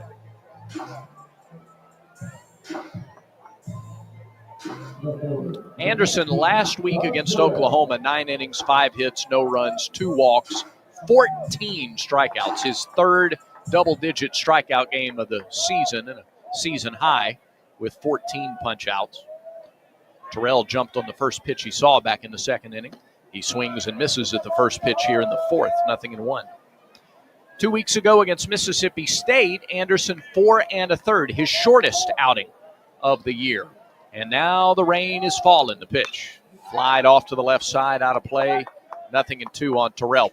It's sprinkled before the last half inning. It's coming down a little better now, and that sends folks scattering. And I'm sorry, because I washed my car today. So you brought this on. Yes, of course. Yeah. 0-2 the count to Terrell. Here's the pitch as the rain falls. He watches it, bounce on top of the plate. A breaking ball, a ball, and 2 strikes to the Auburn left fielder. Rain coming down pretty good, and gray clouds off back behind the parking deck. 1-2 pitch, flied into left center. Curiel on the run, has to look up into the rain to make the catch, sliced back toward him, and Terrell flies out for out number 1 in the 4th. Eric Guevara, the batter, a backside single his first time. He came around to score on the Fralick double. Did you notice that LSU's infield was different this time with Terrell at the plate than they were in the last? The last time he was up, they had shifted all the way around to the left side. Played him a little more normal this time, didn't they? Traditional. First pitch to Guevara, in there for a strike, a breaking ball, 0-1.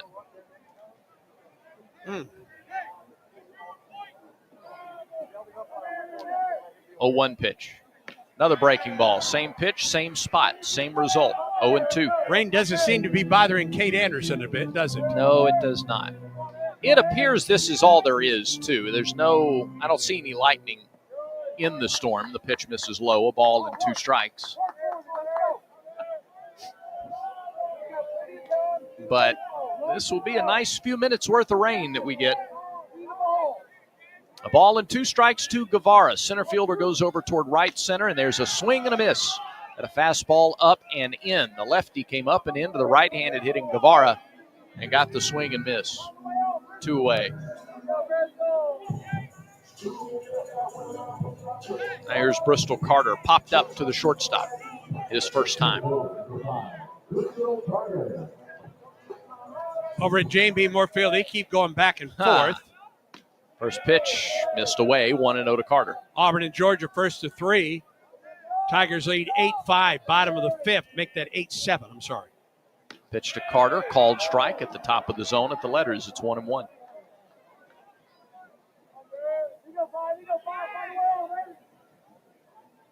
A ball and a strike to count. Here's the delivery. Swing on a breaking ball, little tapper. Right side. Anderson fields, throws, and it was, called out. I thought Carter beat it. He's asking for a review. It was a soft toss by Anderson, and Auburn is deciding whether it wants to challenge at first base. Wouldn't be surprised if they challenge it here. I don't know. Maybe not. Doesn't look like Auburn will call for the challenge. It sure doesn't. And Dutton's back on the mound ready to warm up, so I guess not. So it's a ground out. Carter grounds back to the pitcher for out number 3, and Auburn is retired in order for the first time since the first inning. We've played 4 here at Plainsman Park. Auburn 2, LSU nothing. Auburn baseball continues in a moment. Strike out ants, termites, and other pests with a call to Cook's Pest Control. Cook's proven pest control methods and superior termite control system keep your home safe and are backed by a 110% satisfaction guarantee. As the weather gets warmer, your spring cleaning isn't done until you call the official pest control partner of the Auburn Tigers, Cook's Pest Control. Looky, looky, looky, here comes Cookie, Cook's Pest Control. Yellowwood knows that a 5-star backyard is the place to make lasting memories. Like roasting marshmallows on a cool fall night. That's it. Turn it nice and slow. Get it toasted all... Oh, no, it's on fire. Oh, you want it on fire. Okay, that's a choice, I guess. Crunchy. For 5-star backyards and the most memorable experiences, Yellowwood brand pressure-treated pine. If it doesn't have that yellow tag, you don't want it. This is Auburn baseball. Back to more of the Tigers and LSU. Auburn leads LSU 2-0 as we move to the 5th inning. It is a 5th inning that is presented by Wind Creek Casinos. Elevate your game plan to fabulous. Fabulous. Play the hottest games and win fabulous rewards at Wind Creek Casinos and on the Casinoverse app. Bottom third of the order for LSU as the rain falls steadily. Pitch to Hernandez. A little bit high. 1-0. Hernandez flat out to center. His first time. It's not a heavy rain, but it's a steady. It's enough of a rain that sent people looking for cover. 1-0. Breaking ball swung on and missed. Beautiful curve. And Dutton has used that effectively to get the swing and the miss tonight from LSU hitters. 1-1. Fastball, ground ball to short on 3 hops. Glove there by Fabian. The throw caught shoulder high by McMurray for the out. Take extra care with the throws right now that are especially on the grass. Yes. Because it's picking up the moisture, precipitation. And the rain has picked up a little bit. It's a little heavier now, too. Coming down pretty good. Again, no lightning. We believe no lightning associated with the storm. Game management folks here out to talk to the umpires in between the innings and just let them know the situation. Here's Tanner Reeves. First pitch to him is right through there for a strike, 0-1. Reeves 0 for 1 with a strikeout. Nobody on, 1 out, 5th inning. No runs, 2 hits for LSU. 2 runs, 3 hits for Auburn. Dutton's 0-1. Breaking ball popped up into the rain. Terrell in left. Has to dart to his left at the last moment, but he puts it away for the second out. 2 up, 2 down in the top of the 5th. And now Chris Stanfield, the batter.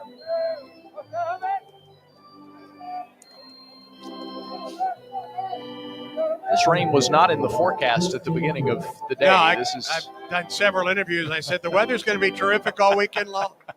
Bertram guy didn't know what he's talking about. Wind screaming out to right field. Stanfield steps in, takes a first pitch strike, 0-1, a fastball. Stanfield walked and stole a base in the third inning, was left stranded at second.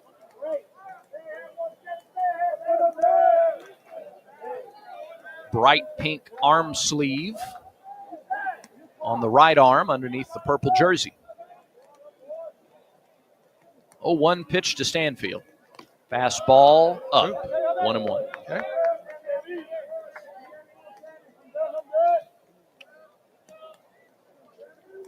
Two runs in the second inning. That's been the offense in this game so far. Those 2 runs for Auburn. 1-1 pitch. Stanfield swings and foul tips it into the mitt. 1-2. That was a breaking ball. Maybe a slider. It was left up. Stanfield couldn't get it. Now it's 1-2 with 2 outs. Dutton looking for a 1-2-3 fifth inning. The pitch just missed the outside corner.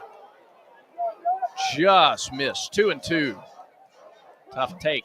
See if he comes back with a fastball in. Or goes back to the slow curve. Dutton off the short wind is 2-2. Fastball. Got him swinging. Fastball in. Dutton strikes out Stanfield and retires LSU in order in the 5th. The K counter presented by Kia of Auburn, where you're always number 1. That is the 5th K for Dutton tonight. 3 up, 3 down goes LSU halfway home at Plainsman Park. 2-0. Auburn in front. Auburn baseball continues in a moment. Don't stop planning for your future. Don't stop investing in your kids' education. Don't stop dreaming of that new home. And don't stop growing your business. Whatever you're passionate or dreaming about, don't stop. Because when you have a bank you can trust, you have the confidence to take on tomorrow. Speak with a Trustmark associate today for advice on achieving your goals. Trustmark. People you trust. Advice that works. Member FDIC, Equal Housing Lender. You've created a comfortable home office. Now let Carrier provide the cash bonus. For a limited time, you can claim up to $1,550 in cool cash rebates on a qualified Carrier home comfort system.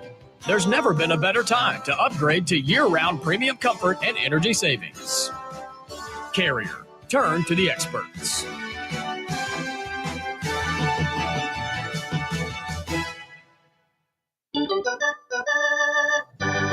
Back to the ballpark for more Auburn baseball.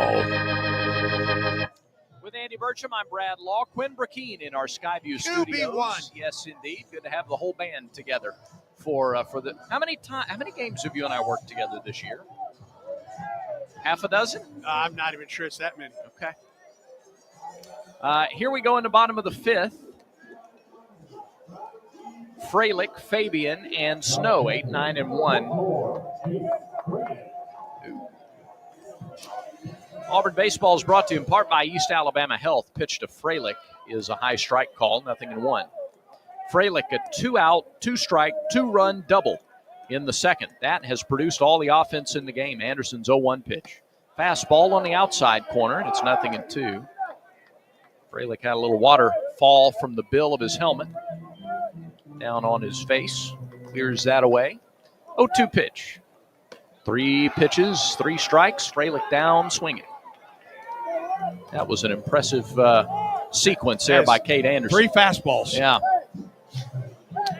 East Alabama Health has a team of first responders here providing first aid care at Plainsman Park for every, and they do that for every Auburn Athletics home event. Butch Thompson is out of the Auburn dugout, and he's pretty adamantly asking the home plate umpire something. I'm not sure what that question was about. Reuben or club after the game? That was the question. Oh, you think that was the question? I don't know why I didn't think of that. First pitch to Fabian, outside corner with a fastball, 0-1. I wonder if in the rain they've just told Anderson go out and fire the fastball in there. It may be. 0-1. Swing and a line drive base hit back up the middle. He hung a slider, and Fabian didn't miss it. A single to center in what is now a pretty good rain. falling at Plainsman Park. A 1-out base hit. Well, they've delayed over at Jane B. Moore Field, but remember that's a skin infield over there. It's all dirt. Wouldn't be surprised if with that delay they don't have the tarp on over at Jane B. Moore Field. Don't know that for sure, but we do know that game has been delayed, with Auburn leading 8-7 in the bottom of the 5th. A runner at second and 1 out. Eric Snow, the batter, with 1 out and 1 on, and a steady rain falling. The pitch. Missed a little inside, I guess. 1-0. Top of the 7th on the Yellowwood scoreboard. Arkansas, Georgia tied at 3 in Athens. Top of the 1st in Gainesville. No score between Missouri and Florida.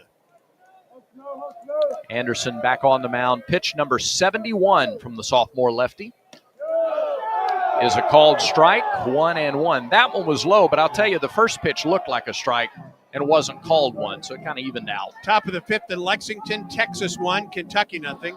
Bottom of the 2nd in Tuscaloosa. Mississippi State 3, Alabama nothing. 1-1 pitch. That's low. That was the same spot as the last one. 2-1 the count. Top of the 4th in College Station. 6-0. Texas A&M leads South Carolina. Ooh. Look out for A&M. They are starting to catch on. We'll throw over to first. Chases Fabian back. Top of the 3rd in Oxford. Tennessee 2, Ole Miss nothing. Vandy in Oklahoma set to begin in about 40 minutes. 2 balls and a strike. 1 out. Fabian at first. Auburn leads 2-0 in the 5th. Anderson from the stretch. The 2-1 is inside. 3-1 to the Auburn leadoff man, Eric Snow. Snow 0 for 2, a strikeout, and a fly to left so far. Auburn men's tennis, a win today at Tulane. The Tigers at LSU on Sunday. 3-1 pitch. Snow swings late and misses the fastball. 3-2. And women's tennis may be moving indoors at the Yarborough Tennis Center. Ole Miss won the doubles point. They're playing in the singles right now, I think, over at Yarborough. Payoff pitch. Ground ball to third and under his glove. Under the glove of Reeves, and both base runners will be safe. A scorched ground ball to third base. Reeves got his glove down, but then picked it up just at the last moment. It caught the glove, but it was underneath it, kind of skinned underneath it, and rolled slowly behind him. Runners first and second with 1 out. If it is fielded cleanly, they have a chance at a 5-4-3 double play because that ball was smoked to third. As it is, it's an error on Reeves. And the bullpen will get to work for LSU. And the catcher is out and the shortstop is in to talk with Kate Anderson and give that bullpen an opportunity to start to throw. Now, can Auburn take advantage? The last time they got back-to-back runners on base, the only other time in the game, 2 batters later, Freilich doubled them in. Now with 1 out, Rembert comes to the plate. That is an error on the third baseman, Reeves. That's a good fielding LSU team at 978 coming in. Rembert the batter. First pitch to Chris. Fouled off, back behind the plate. 0-1. That is the 4th error of the year for Reeves. Rembert has flied to center and grounded to short. Man, is there rain? 0-1. Line foul up the right side. Came in with tried to get in with the fastball. Couldn't get in far enough. It's 0-2. And now Rembert's got to go into protect mode here. 2 on, 1 out, bottom of the 5th. Tigers on top of LSU 2-0. Whew. Every time I look up, it looks like it's raining harder. And the wind is whipping around. 0-2 pitch. On the way. Swing and pop foul back this way and up over us. Still 0-2.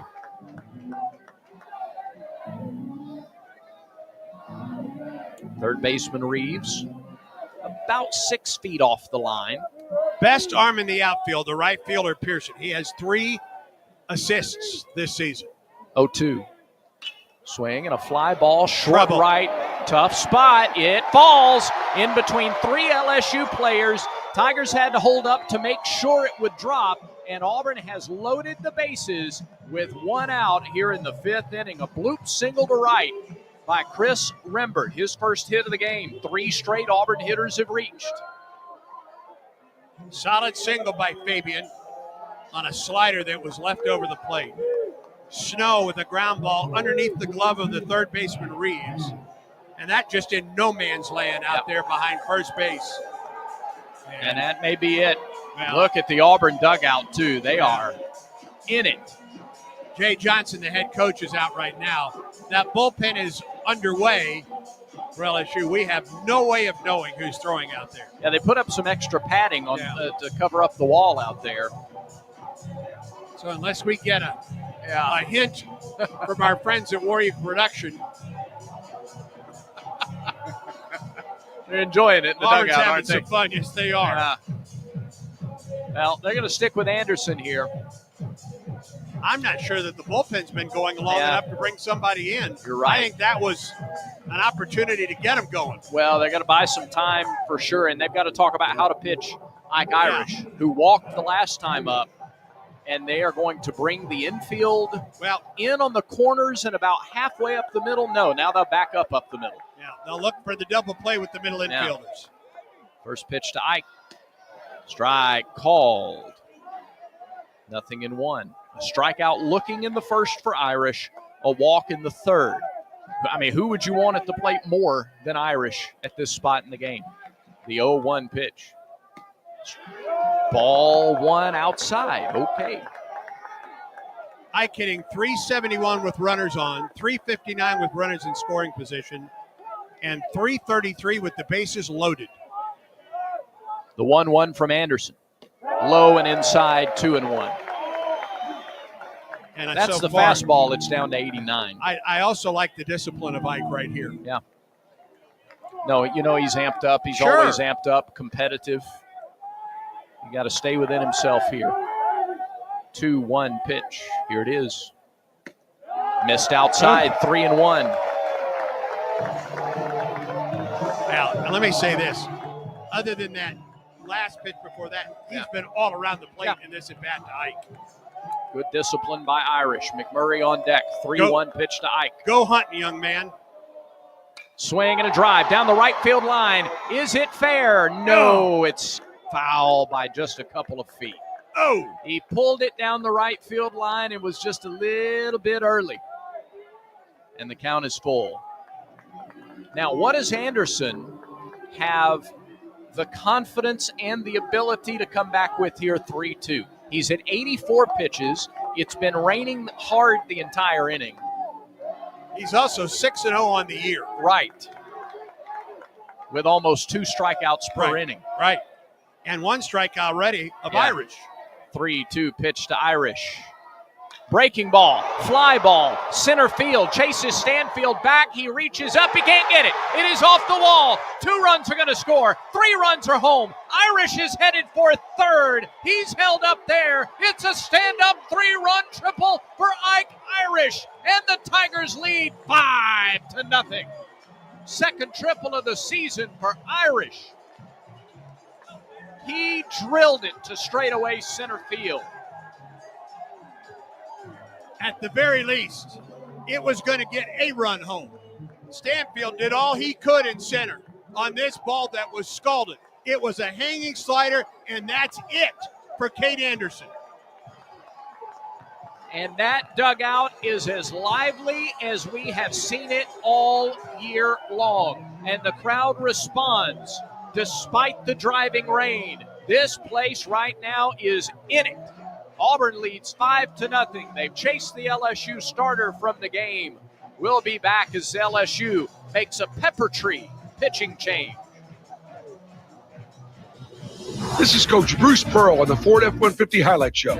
I tell my team that if we play smart, out-hustle the competition, and work hard each and every day, we can be winners. And you know what? That's how Ford F-150 does it too. Offering an outstanding combination of smart tech, power, and capability, F-150 is the key to help me win the day. Hey, why don't you see how the official truck of the Auburn Tigers can help you? Go to buyfordnow.com or see your local Ford dealer today. War Eagle. LSU makes a pepper tree pitching change for a new level of taste. Tiger fans, though, it's got to be Pepper Tree. For the best wine selection and the finest cuts of meat, visit Pepper Tree in Auburn or Montgomery and online, steaksandwine.com. Steaks with the letter N, wine.com. LSU goes to number 29 Cooper Williams, a lefty, 6'4", 200, a freshman out of Auburn, Texas. Williams making his 10th relief appearance. No record, no ERA. 8 1/3 innings, 1 unearned run on 3 hits, 7 strikeouts, 7 walks, no homers. And opponents hitting a paltry 120 against Cooper Williams. Cade Anderson goes 4 1/3 innings tonight. Gives up 5 runs, 4 earned on 6 hits. Struck out 6, walked 1. Of course, he's still responsible for Ike Irish at third base. A week ago, Anderson went the distance. A complete game shutout and a career-high 13 strikeouts against LSU. Or excuse me, for LSU at Oklahoma. Well, Ike Irish with a 3-2 triple to straightaway center field. It was really a professional at bat. Yes, it was. By Ike Irish. Well, he fouled one off the pitch before and was just a little bit early. That ball was rocked, too. 5 runs allowed by Anderson 2 weeks ago against Mississippi State in 4 1/3. Tonight, 5 runs allowed on 4 1/3. And now Cooper McMurray, the first man to face Cooper Williams. Cooper versus Cooper. Get this guy home from third. Yeah. Well, and with 1 out, absolutely. That's the objective. A fly ball, ground ball to the right side into that shift would do it as well. Irish will get as far off third as he can. The lefty Williams looks home and delivers. First pitch, missed low, 1 ball, no strikes. Kind of a 3/4, almost side, but not quite delivery from Williams. And a short delivery. Irish gets his lead at third. Third baseman in on the edge of the grass. Pitch home, in there for a strike. Sweeps across at 87. It's 1-1 to McMurray. Cooper is struck out and flied to left.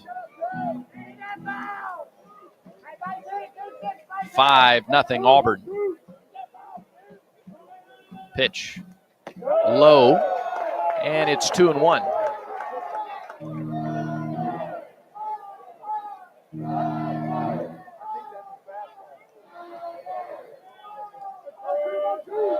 Williams from the stretch delivers. 2-1 pitch. Ground ball, base hit left side. Got it in on the hands. Cooper fought it off into left field. It's an RBI single. Tigers have put up a half a dozen. It's 6-0. Irish scores easily from third as McMurray drives in his 32nd run of the year. Well put, Brad. He fought off a pitch, and with the shift on the right side, there was nobody there as the rain picks up again.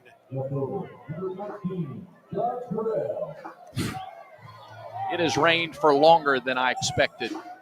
I think than most people expected. Bub Terrell, the batter, 1 for 2, a single and a run scored. He's also flied to left. 5 straight Auburn hitters have reached. And the first pitch to Bub. Missed inside, 1-0. Good, patient take. So the line now complete on Anderson, 4 1/3 innings, 6 runs, 5 earned, 6 strikeouts, a walk. He threw 85 pitches, 57 for strikes. 1-0. Fly ball right center field, well hit. Stanfield on the run. He can't get to that one. It bounces high off the wall. Extra bases for Terrell. McMurray had to wait to see if it would be caught. He winds up at third. It's a double for Bub Terrell, his 5th of the season, and the beat goes on for Auburn. Another extra base hit in the inning. 6 straight Tigers have reached.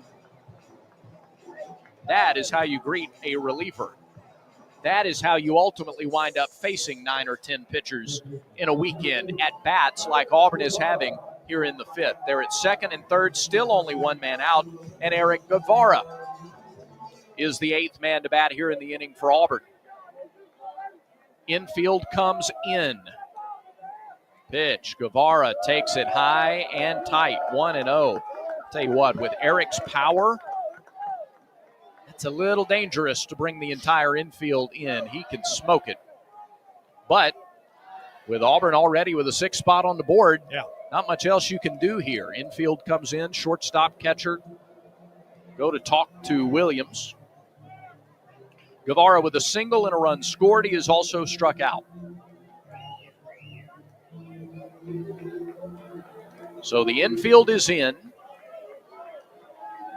McMurray at third, Terrell at second. 1-0 pitch, breaking ball dropped in there. Floated it in at 73. It dropped in for a strike. 1-1 to Guevara. Guevara 5 for 16 in SEC play. 1-1 pitch. High chopper. Shortstop grabs it. A leaping grab. He throws to first for the out. Milam playing in on the edge of the grass at short. Had to time his jump perfectly, and he did, to get a hard bouncing ball from Guevara. 2 away. Out. Just a terrific play by Milam. If nothing more, he keeps the run at third. Yeah. But then he was able to gather himself and throw out the runner at first. What a play by Milam at short. Now Bristol Carter, 9th man to bat in the inning. He may have saved 2 runs right there, Brad. Yes, he very well may have. First pitch. Off speed, and it's bunted foul at the plate. He tried to pull that bat back at the last moment and could not do it. 0-1. Carter 0 for 2. He has popped up to short and grounded back to the pitcher.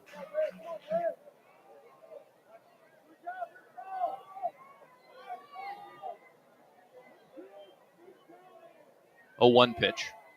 Carter swings and misses at the off-speed delivery, and now it's 0-2.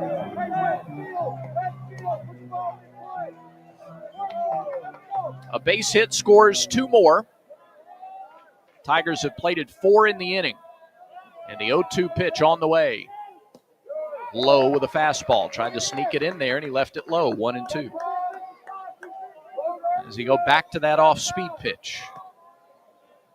Williams, the first out of the bullpen for LSU. Comes set, works quickly. Runners second and third. 1-2 pitch. Low, 2 balls, 2 strikes. I think Hernandez thought he brought that up enough. The rain appears to have stopped.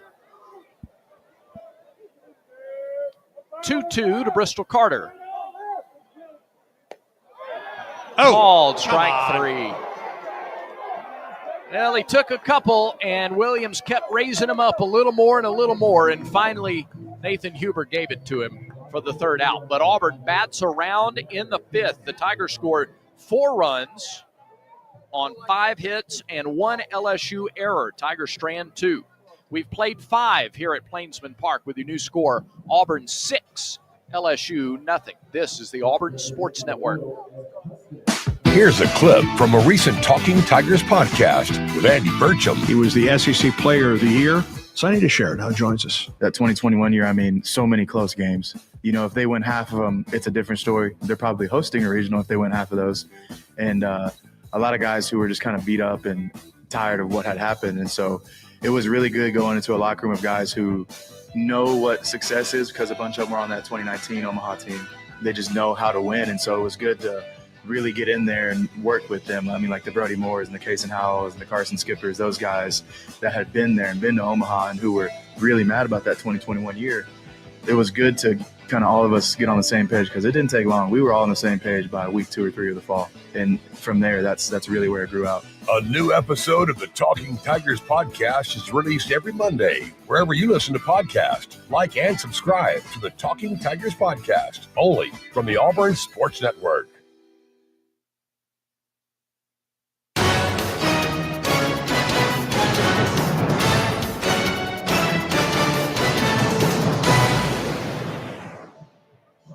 A 4-run 5th inning for Auburn, and the Tigers lead third-ranked LSU 6-0 as we get ready for the 6th inning here at Plainsman Park. And we see folks wiping down seats down in the Hall of Fame Club as fans get ready to return to their seats. We had a long rain shower. I mean, it rained for a half hour or more during that 4th and 5th inning span. And it rained so much that the grounds crews come out. They put a little more of that Diamond Dry out on the field in front of the pitching mound. Sam Dutton went out there, asked for that before he started his warm-up pitches, so he's going through those now. Sam has pitched well, 5 innings, 2 hits allowed. He is at 80 pitches as he gets set to start the 6th. 5 strikeouts, 1 walk. And when we resume play, he'll have the top of the order, Carriel, Jones, and Dickinson for LSU. LSU with hits in the 1st and the 4th innings. I think they're going to apply some of the Diamond Dry around the plate. Yeah. Both sides of the batter's box.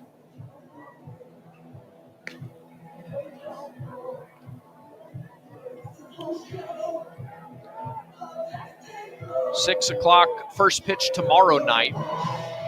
And I would imagine the crowd tomorrow night will be as good, if not even better, if that's possible, than tonight. Yeah.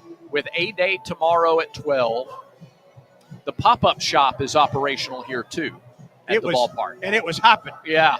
Earlier. Yeah. Sometimes we'll wear some things. Well, where do you get that? Where do you get it? Well, some of that's only available at the pop-up shop. Right.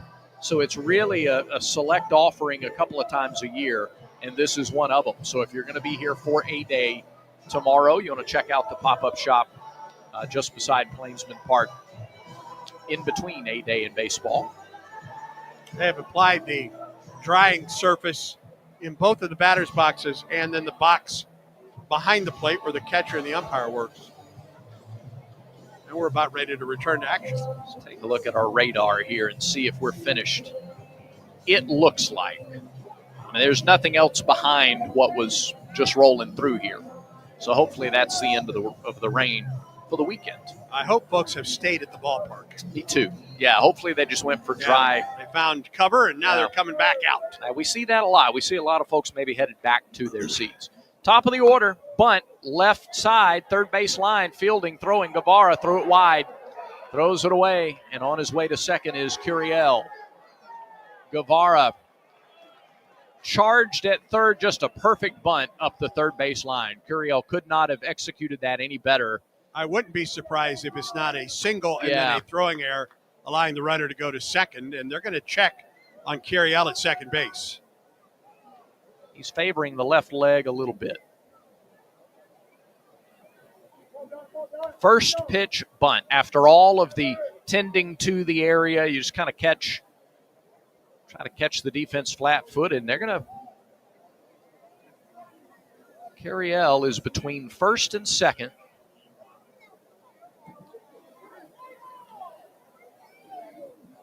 And the athletic trainers for LSU headed back to the dugout.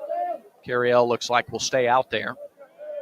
That ball was thrown behind Curiel, and it was actually, Brad, there wasn't a collision. He was trying to get to the first base bag, and he caught a spike just before he touched the bag. And I think that's what caused the pain he has in his right leg, I believe. And now Butch Thompson has asked the umpires to get together. And was he out of the baseline? Out of the baseline when he was running up the first base side. That's what they're going to talk about. Butch Thompson asked the umpires to get together and have that discussion. The throw was behind the runner. It was not a good throw by Guevara. And Cooper McMurray had almost no chance even to get a glove on that ball.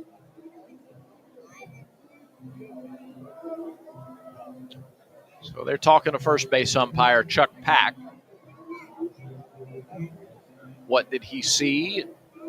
He's explaining it to him. And here comes an Auburn announcement. Is challenging if the runner touched first base properly. Oh. The play is under review. Okay. So that's the appeal. And Jay Johnson is pretty adamant that I don't want to speculate too much. He's almost asking, can you even review that?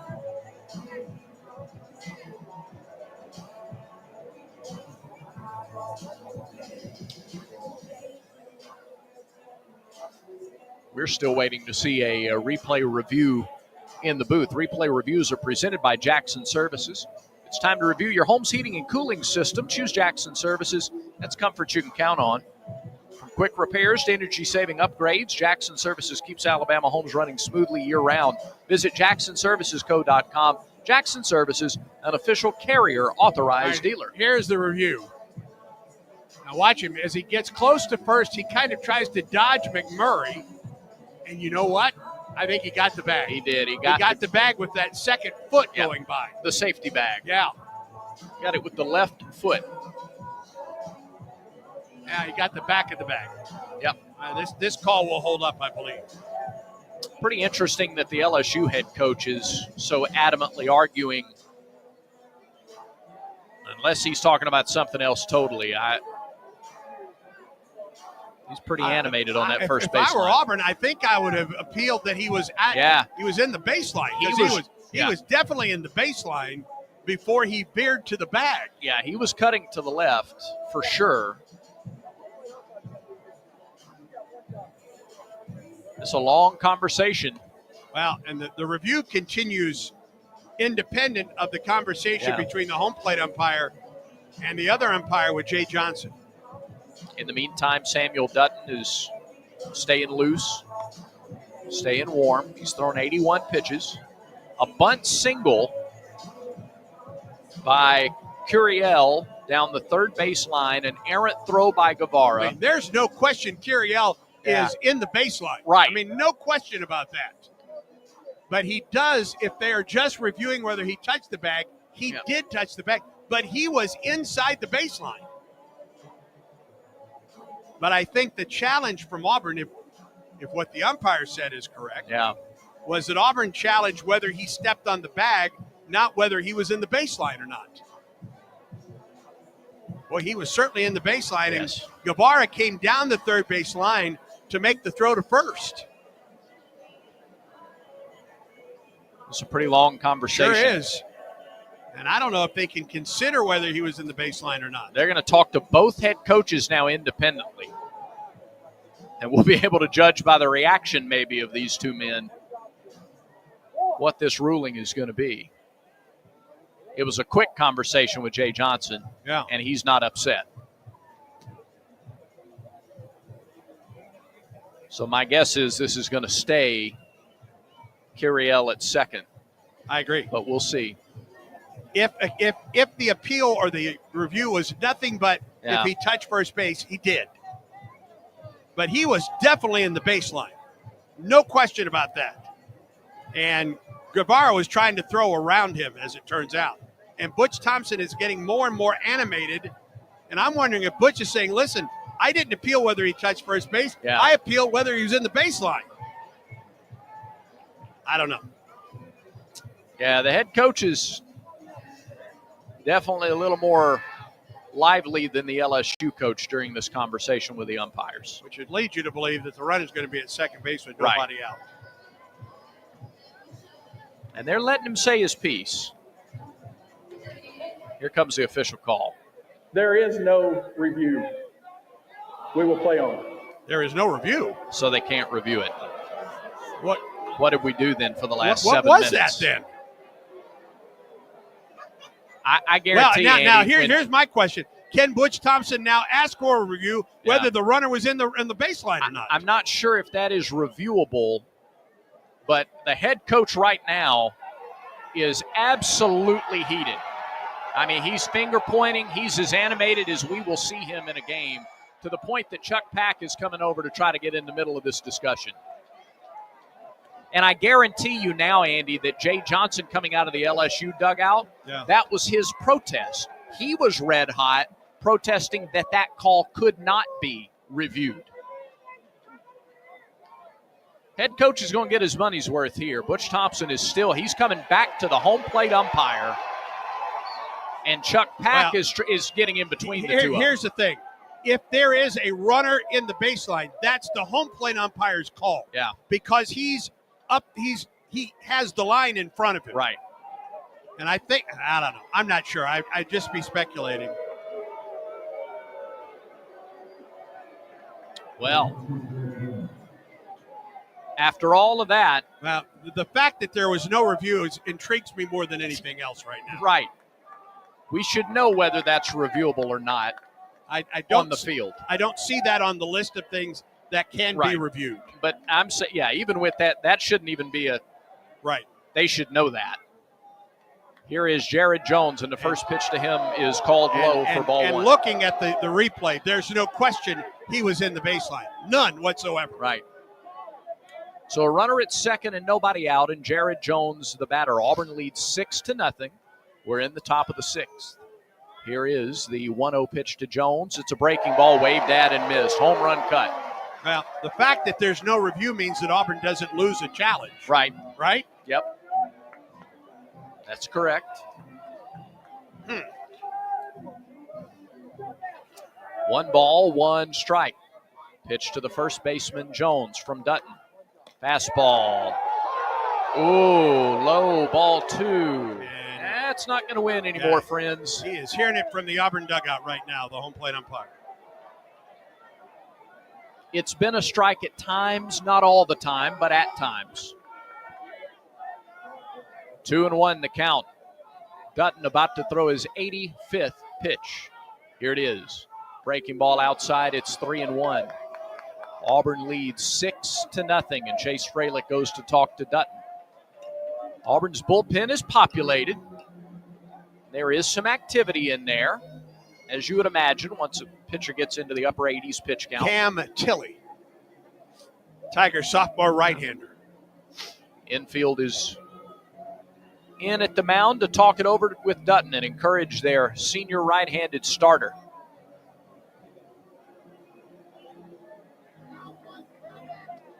Dutton has done a really nice job of grabbing a leadership role for this team, not just by becoming the Friday guy and being consistent there, but he puts in a lot of work outside of Friday nights. He's trying to get through this 6th inning. Runner at second, nobody out. 3-1 to Jones. Breaking ball hit on the ground to third. Guevara gloves, drops, picks up, throws, he's out. Nice play, Eric Guevara at third. A hot shot belted out there to him on a bounce. He gloved it, then dropped it, then didn't rush. Picked it up and threw on. It was topped. It had some top spin off the bat of Jones. I don't think it was hit as hard, perhaps, as Eric thought. Yeah. He played it off to the side, dropped it, but had plenty of time to throw out the runner at first and kept the runner at second base. So Curiel still there, and here's Daniel Dickinson. He is singled and flied to left. Terrell plays him deep in left and a step toward left center. The pitch. Fastball, low, ball 1. 91 on the heater from Dutton. Boy, if he could just get through the 6th. Dutton off the right side of the rubber, looks to second and delivers. There's a fastball strike on the outside corner, and it's 1-1.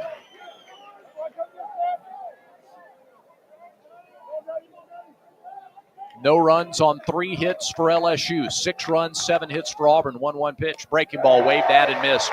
That was a slider. 1-2. Dutton with 5 strikeouts. He comes set. He comes home. Swing and a miss. Fastball blew it by him. And not only fastball, but fastball down. Yeah. A scowl on Dutton's face. 2 outs in the inning. Just a really good pitch at the bottom of the strike zone. Now here's Josh Pearson. Little surge of strength here from Dutton after that long conversation and non-review. So a leadoff single and an error. Curiel still at second. Breaking ball missed a little bit in to Pearson. Close, but ball 1. Pearson a single in the 4th. He's also flied to left. 1 for 2 for the LSU right fielder.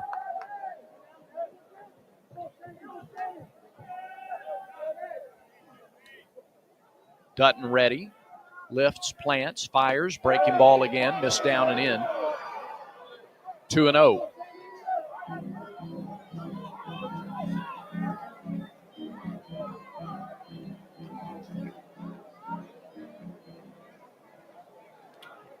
Senior from Southside delivers and missed outside. 3 balls, no strikes to Pearson. Ethan Fry on deck. 2 outs, runner at second. 6-0 Auburn in the 6th.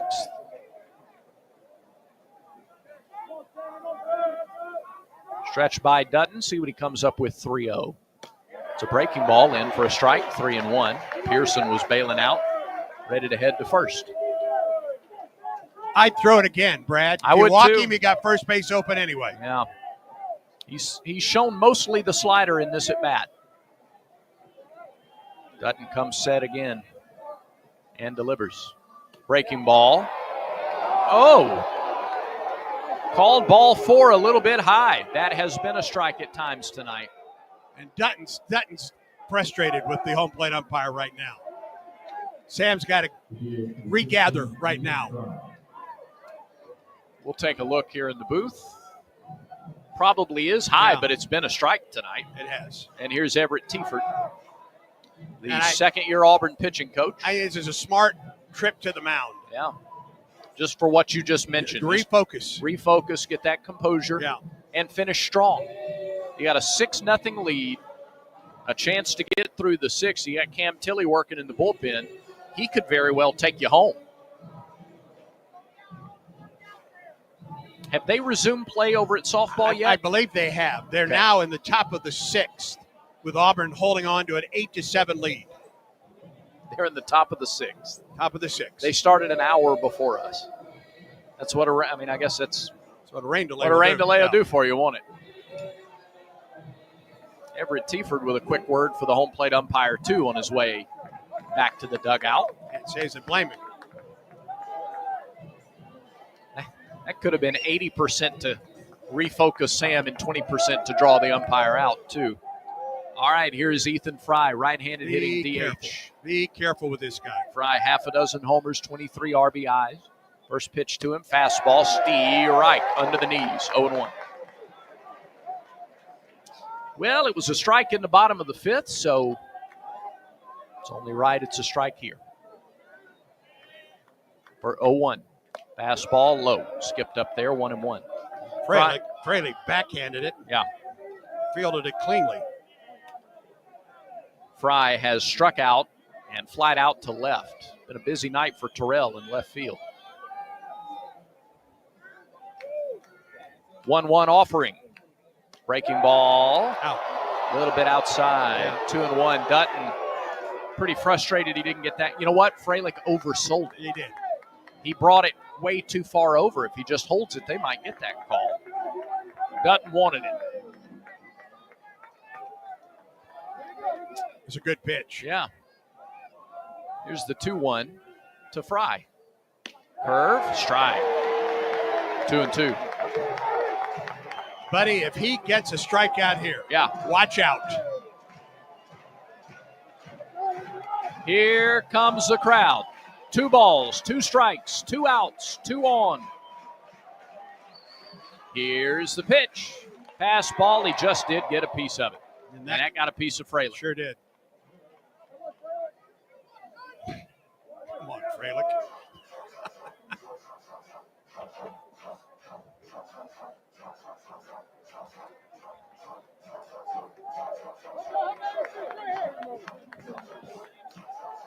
So we'll do it again.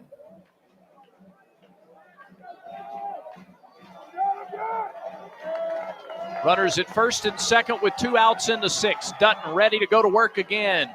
Sam fires. Called strike 3. Dutton fired up as he leaves the mound. 2 left stranded for LSU. Strikeout number 7 for Sam Dutton. No runs, 1 hit, 1 error, 2 left for LSU in the 6th. Shutouts intact as we go to the bottom of the 6th inning at Plainsman Park. Moon is shining bright now with Auburn leading 6-0. Auburn baseball continues in a moment. You sit in traffic now, but later, there's an ice cold reward. Modelo, the mark of a fighter. You've earned this rich golden lager with a crisp, refreshing taste. Because you know all your patience is paid out in gold. You remain calm through honks, bumper to bumper, and people yelling. You are a fighter, and Modelo is your reward. Modelo, the mark of a fighter. Drink responsibly. Beer imported by Crown Imports, Chicago, Illinois.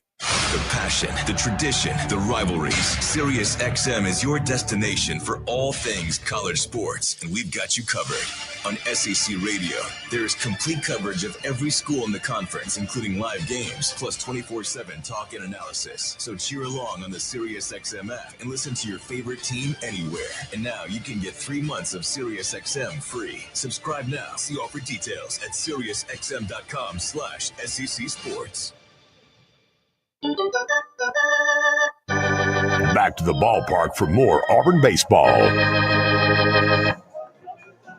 Well, we go to the bottom of the 6th inning. We've had some drama here in the last inning or so at the ballpark. Auburn with 4 on the board in the bottom of the 5th, a long review, and the biggest offensive threat LSU's have is Sam Dutton turned them away. And Auburn leads 6-0.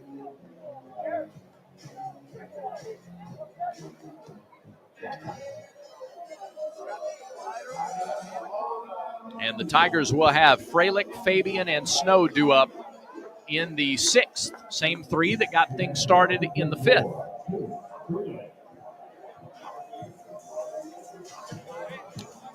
Freilich, a 2-run double in the 2nd, a strikeout in the 5th. And Cooper Williams out of the LSU bullpen, back to work. Skips the first pitch up there. 1 ball, no strikes to Freilich. Chase now with 29 RBIs on the season. 1-0 pitch. That's in there. Sweeps across for a strike, 1-1. Williams, the left-hander, came on in relief of Armstrong, 1-1. That's in there again. Same sweeper across, and it's 1-2. Or Anderson, rather. Cade Anderson gave up 6 runs, the most he's given up in a start this season.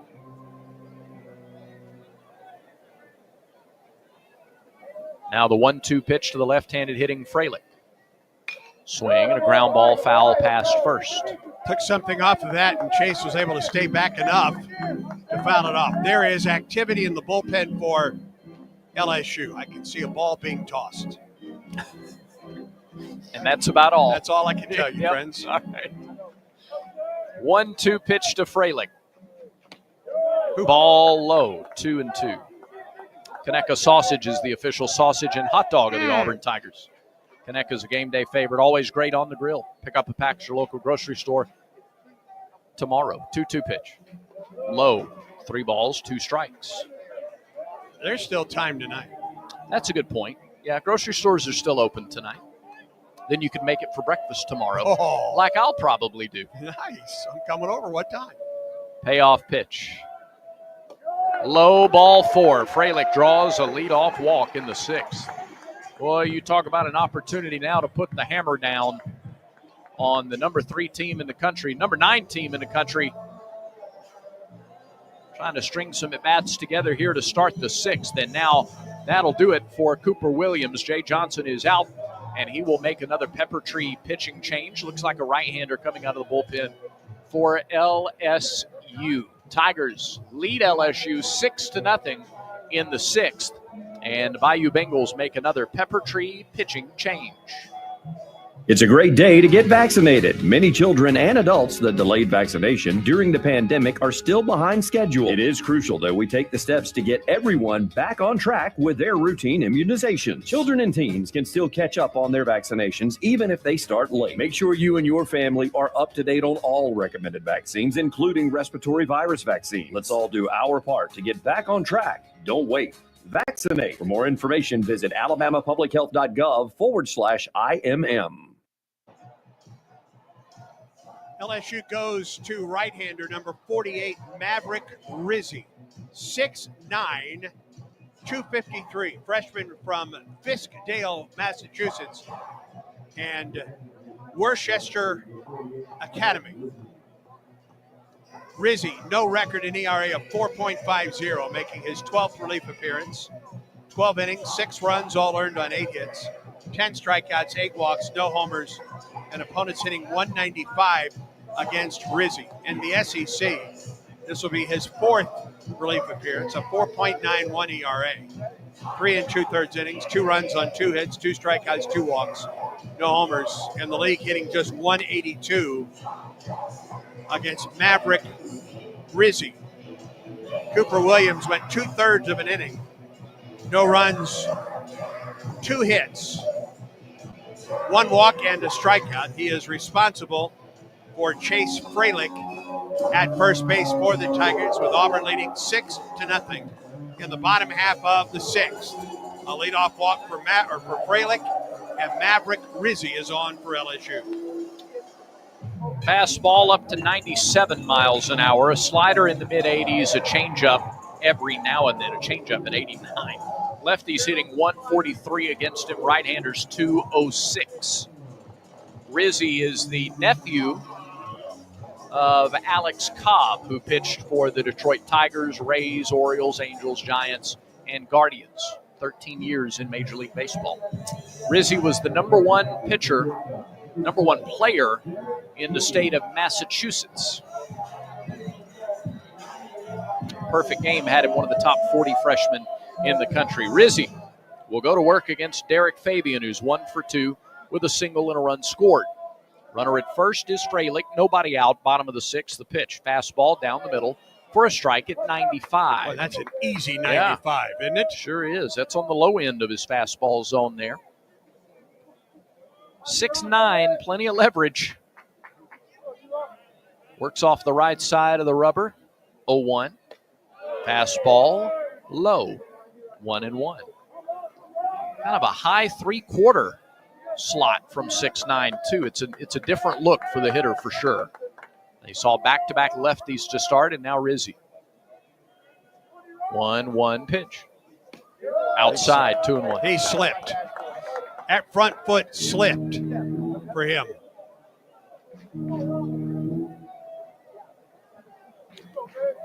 Yeah, he digs in there, makes sure he's got an extra good foothold. And the 2-1 pitch to Fabian. Swing and a miss at a high fastball on the inner half. 2-2. That's a tough fastball to catch up to up in the strike zone. It is, and I was going to say it's a tough matchup for Derek here because he's been susceptible to the high fastball, and Rizzi throws it well. Here's the 2-2. Swing and a miss. Fastball away. So there's Rizzi's first strikeout. There's the first out of the inning. And back to the top of the order in Eric Snow. Reached on an error by Reeves at third last inning. He was the second of 6 straight Auburn players to reach. A word of advice for Fabian to both Snow and Rembert as he went back to the dugout. Big boy throws hard. Pitch to Snow. Off speed, outside, 1-0. Not a bad idea against Snow, who likes to try to ambush the first pitch.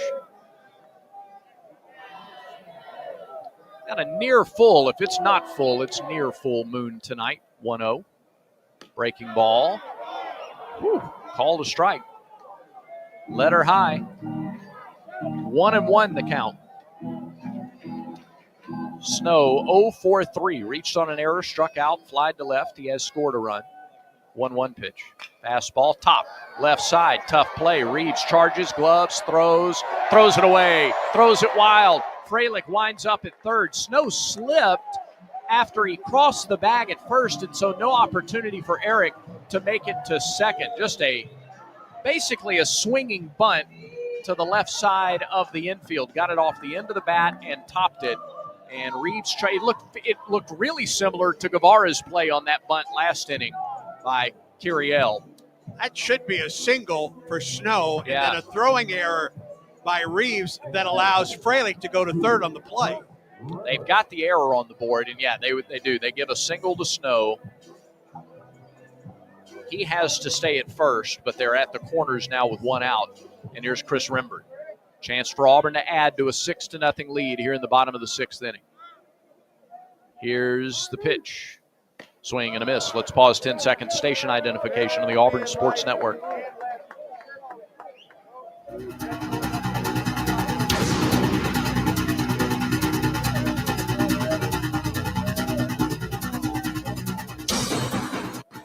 Oh, 1 pitch. Fastball missed downstairs, a ball and a strike.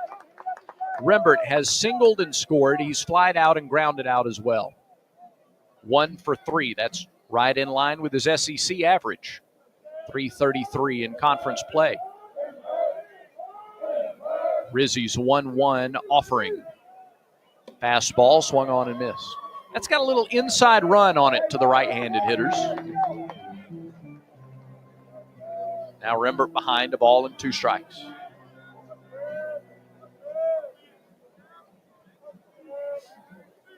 .69 right-hander straightens up in the stretch. His 1-2. Rembert swings and lines it into left field. He hung a breaking ball. Fralick scores easily on the play. RBI single, Chris Rembert. Tack on another for the Tigers. Auburn leads 7-0. If he stays down in the strike zone, I think he gets Chris Rembert right there. But you're right. He just left it up, and Chris lined it through the left side. Rembert is 2 for 4. He is a lot of fun to watch hit. And now here is Ike Irish. A 3-run triple last inning to straightaway center. First pitch here, inside, ball 1. On the Yellowwood scoreboard, Auburn women's tennis lost the doubles point to Ole Miss and then won the next 4 singles matches. Woo. That ball club is some kind of hot right now. They play their final regular season match at home on Sunday. 1-0 pitch to Irish. Outside, 2-0. Auburn will close the regular season on Sunday, Brad, against, let me find that very quickly, against LSU. And then Auburn hosts the SEC tournament next weekend and will likely host in the NCAA tournament the weekend after. 2-0 to Irish. Low and inside. 3 balls, no strikes. A walk would load them up for Cooper McMurray. And could be a super regional site host for the first time in school history. How about that? What a year. What a year. Indeed.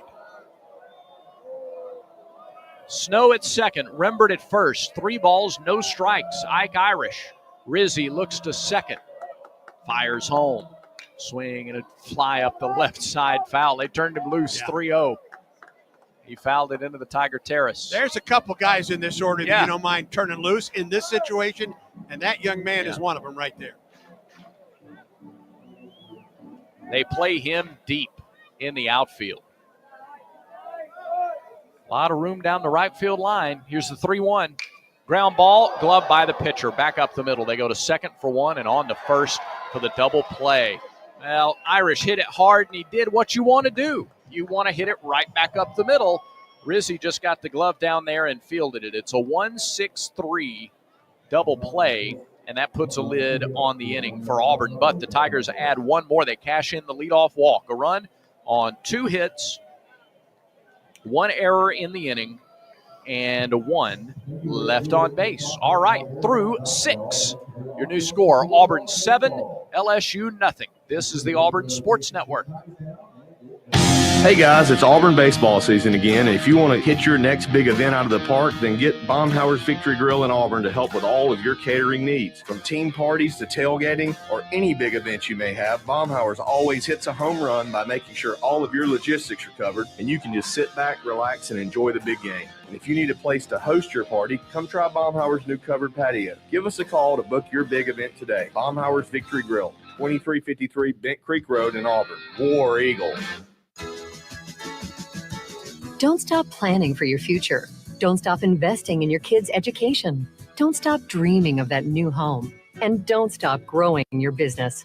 Whatever you're passionate or dreaming about, don't stop. Because when you have a bank you can trust, you have the confidence to take on tomorrow. Speak with a Trustmark associate today for advice on achieving your goals. Trustmark. People you trust. Advice that works. Member FDIC, Equal Housing Lender.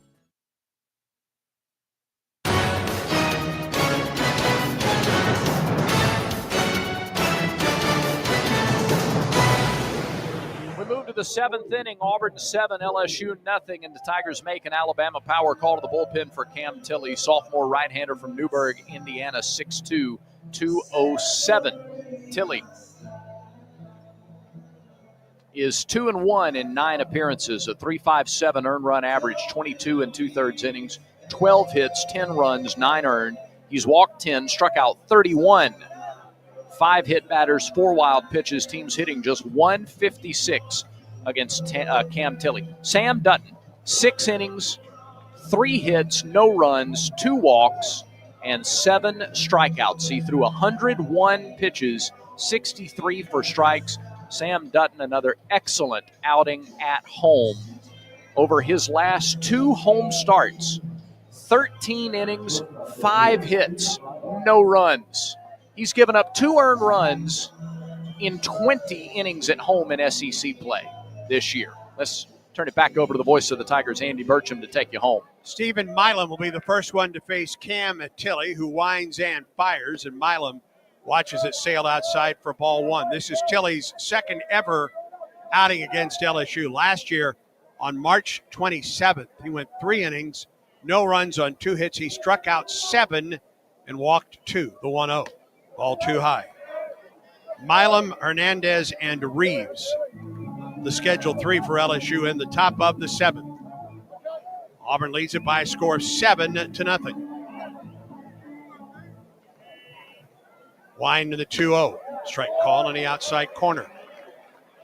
Another terrific outing tonight for Samuel Dutton. 101 pitches, 63 strikes, 7 strikeouts, 2 walks, no runs on 3 base hits. Couple walks. 2-1. Milam out in front of the curve. 2 balls and 2 strikes the count. Against Dutton, Milam grounded to short and flied to right. Auburn with the shift on the right side of the infield. Now the 2-2 to Milam. Swing and a miss. He struck him out. 8th strikeout tonight for Auburn.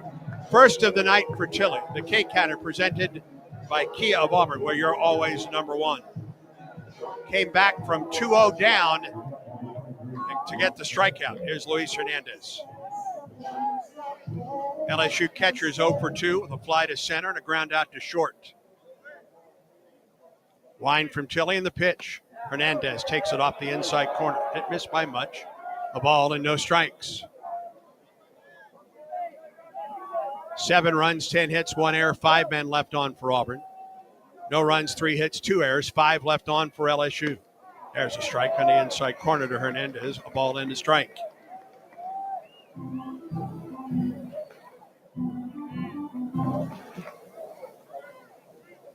Pitch on the way to Hernandez. Held up on a ball in the dirt and appealed to first. He did not go around.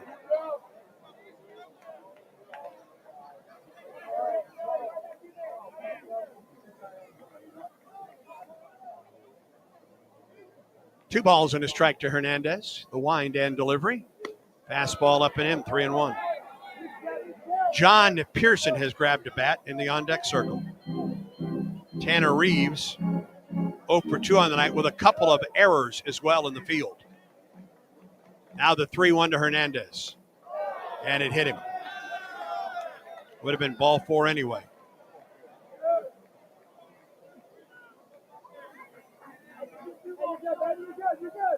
Little too far inside. And now John Pearson will pinch hit for LSU.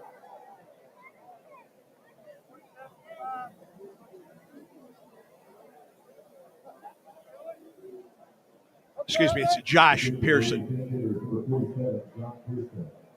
It is John Pearson. All right.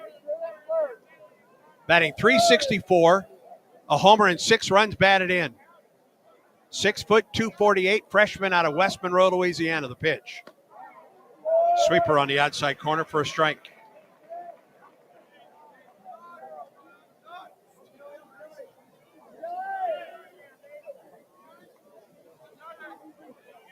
Stretch. And the pitch. It drops low, a ball and a strike.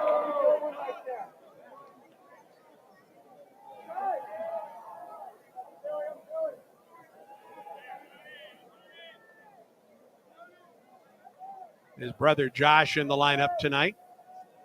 John pinch hitting here in the 7th. Up and in, 2 balls and a strike to John Pearson.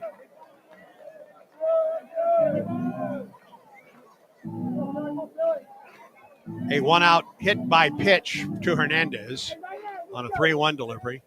He's at first. Now 2 balls and a strike to John Pearson. As Tilley comes set and throws to first, runner just a couple steps off the bag. Back to the bag safely. Auburn on top 7-0. We're in the top half of the 7th with 1 out and 1 on for LSU. Stretch by Tilley. Here's the pitch. Missed inside. Didn't miss by much. I like that Freilich held the ball there for an extra beat, too. Well, John Pearson jumped out of the way. That may have influenced the home plate umpire.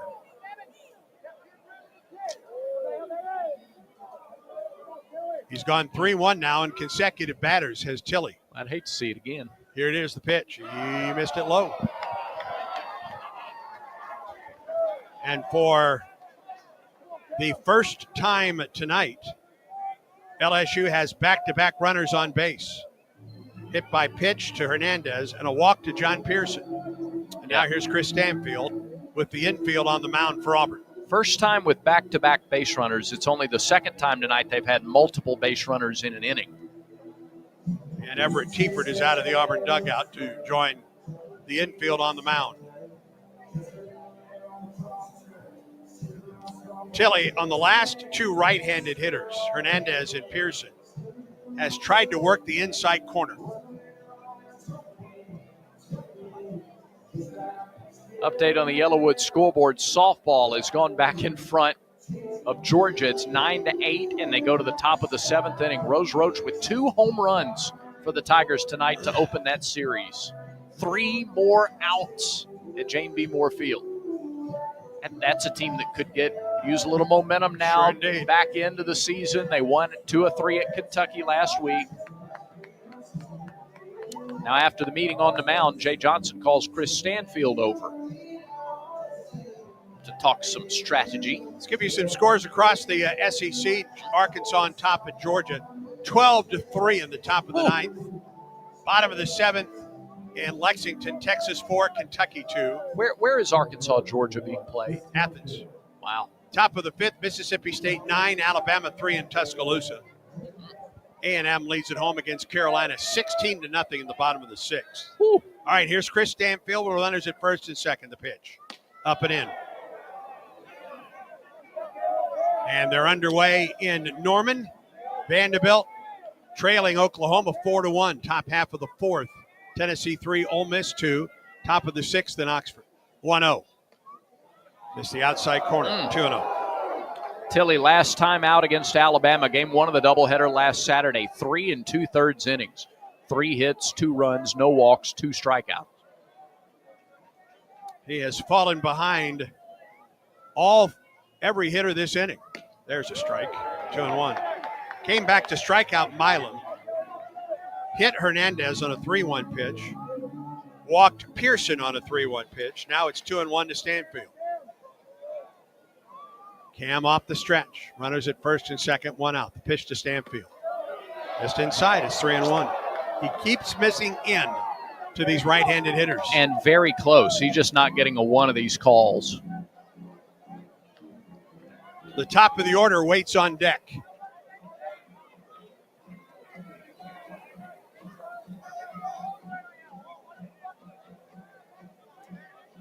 Three-one pitch.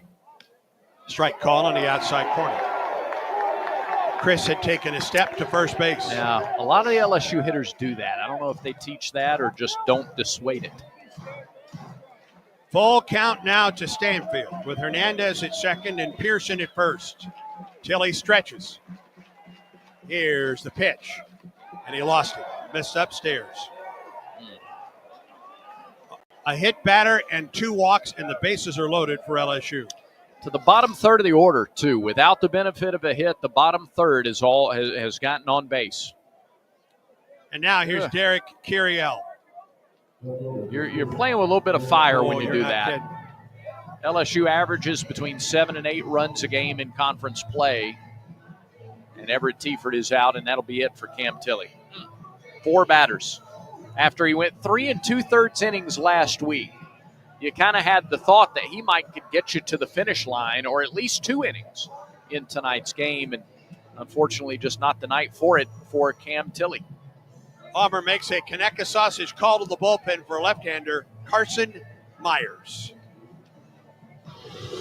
This is Coach Bruce Pearl on the Ford F-150 Highlight Show.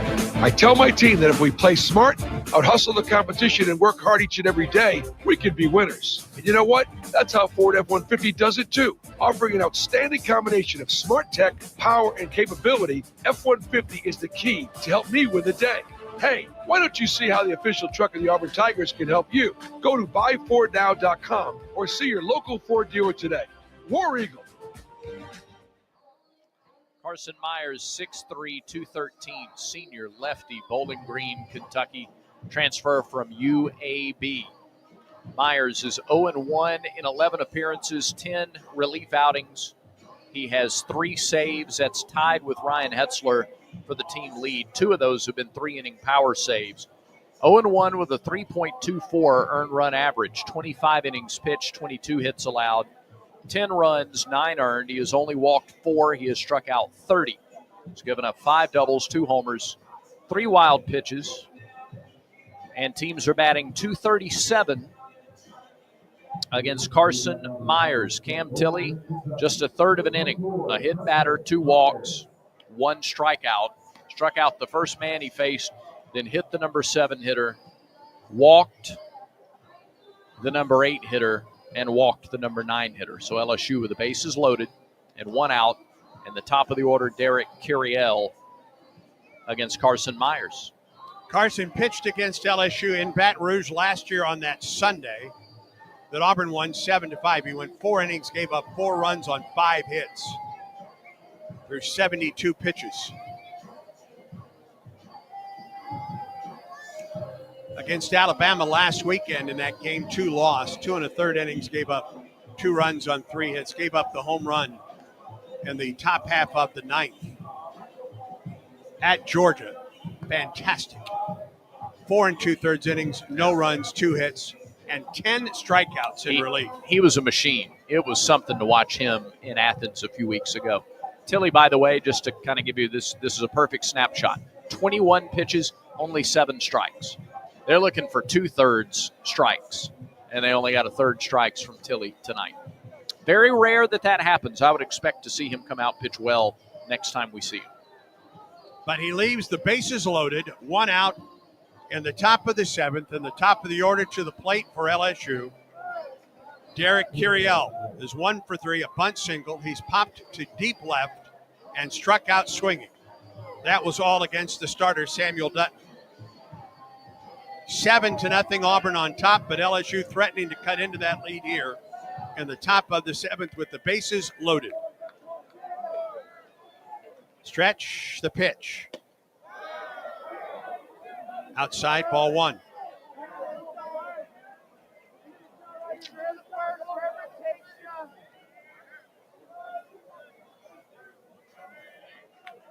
Myers comes set. And the pitch. There's a strike. Inside corner, 1 ball and 1 strike to Curiel. The struggles in this inning highlight what a good job Dutton did to get strike 1 as often as he did. Bases loaded, 1 out, top of the 7th. Tigers lead 7-0. The pitch. Curiel takes it low, 2-1. I think that's low, but because it's been called a strike half a dozen times or so tonight, the crowd's going to react. Curiel has hit into 2 double plays this season. He awaits the 2-1 from Myers. Here it is. Chopper to the right side. McMurray to the bag. That's the only play that he has. It was topped to him. He makes the play. A run scores. 7-1 is the score. An RBI for Curiel, his 24th of the year. Smart play there. You're up 7 runs. Take the out. Get to the second out of the inning. And now you've got first base open if you want to be careful with Jared Jones at the plate. 7-1, Auburn on top. 2 down, we're in the 7th. Jones is 0 for 3, a couple ground outs and a strikeout. Myers stretches and pitches. Just gets the outside corner for strike 1. Boy, to get out of this inning with only one run across would be huge. Myers comes set. The 0-1 to Jones. Line drive into right center field. That's trouble on the run. Bristol Carter won't get it. It's off the wall and 2-run score. Jones digs for second base. It's a stand-up double, and it's 7-3. And all three of the free base runners come home to score for LSU in the inning. Yep. Yeah, Auburn's 7th run scored by a guy who reached on a walk to lead off the inning. They are all three free bat. It's a familiar story. When you walk and hit guys, usually doesn't end up well. Jones aboard with his 11th double of the year. And Auburn's lead trimmed it to 4. And that brings Daniel Dickinson to the plate. Stretch in the pitch. Check swing foul.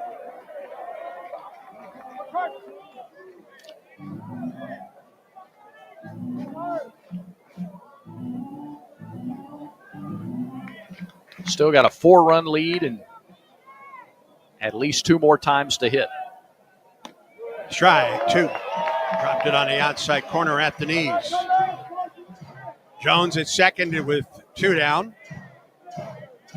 His 2-run double has cut the lead to 4.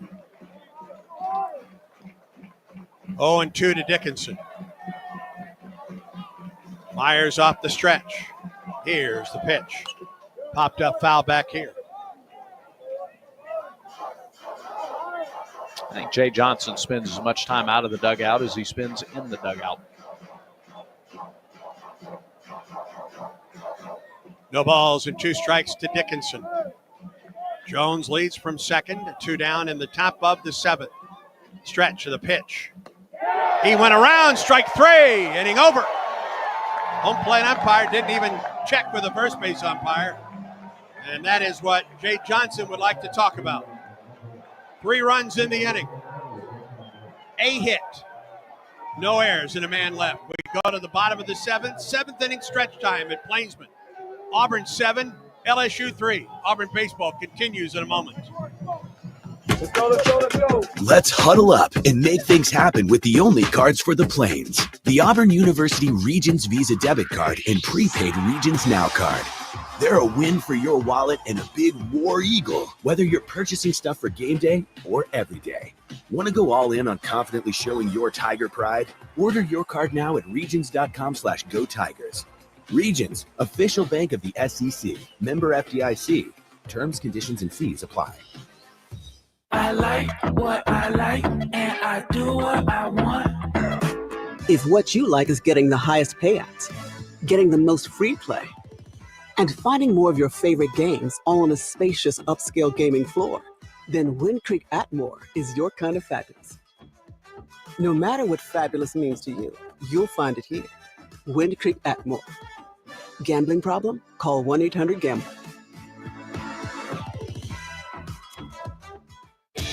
This game recap is presented by Regions Bank. Regions is a proud partner of Auburn University and the official bank of the SEC. Auburn scored 2 runs in the second on a 2-out, 2-run double by Chase Fraley. Scored 4 times in the 5th. The big blow was Cooper McMurray, or was the 3-run triple by Ike Irish. And Cooper McMurray drove home Irish with a single. Auburn added another run in the 6th. LSU with 3 runs in the top of the 7th. We moved to the bottom of the 7th with Auburn on top 7-3. Samuel Dutton, terrific again tonight. 6 strong innings, no runs, 3 hits with 7 strikeouts. Cade Anderson, the SEC Pitcher of the Week, was sent to the locker room, to the showers, to the dugout after 4 1/3 innings. Auburn got him for 6 runs, 5 of those earned. And Cooper McMurray will lead off the Auburn 7th. McMurray, Terrell, and Guevara. The big right-hander, Rizzi, winds and fires, and the first pitch is in for a strike. Change at third base. John Pearson stays in the game at third. 0-1 to McMurray. Here's the wind of the pitch. Down and in.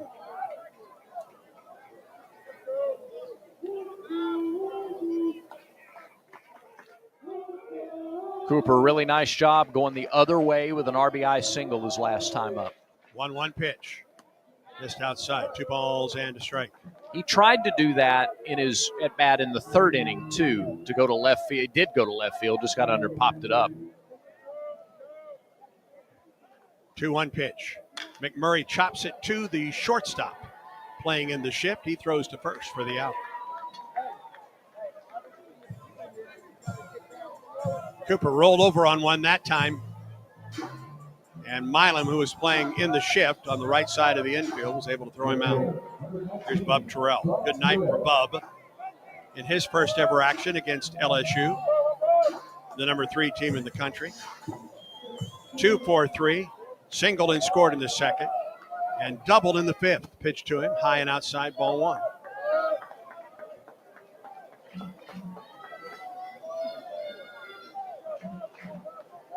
Here's the 1-0 delivery. High and outside, 2 balls and no strikes to Terrell. He's raised his average to 3. Now let me take that back. Has raised his average to 312 tonight, the pitch. He swings and lifts it on the screen above the Auburn dugout. First 12 games in the league, teams were hitting .233 against LSU. Auburn is 10 for 29 tonight. That's a .345 average. 2 balls and a strike to Bub Terrell. Rizzi, the wind and the pitch. Right down the middle for a strike. Back and forth they go at Jane B. Moore Field. Georgia on top 10-9. Oh. Got a couple runs with 2 outs in the top of the 7th. What a game that's been. 2 balls and 2 strikes the count. Terrell swings and lifts it into left. Long run for Curiel. He won't get there. It's off the base of the wall. Terrell digs for second. His second double of the night. His 6th of the season.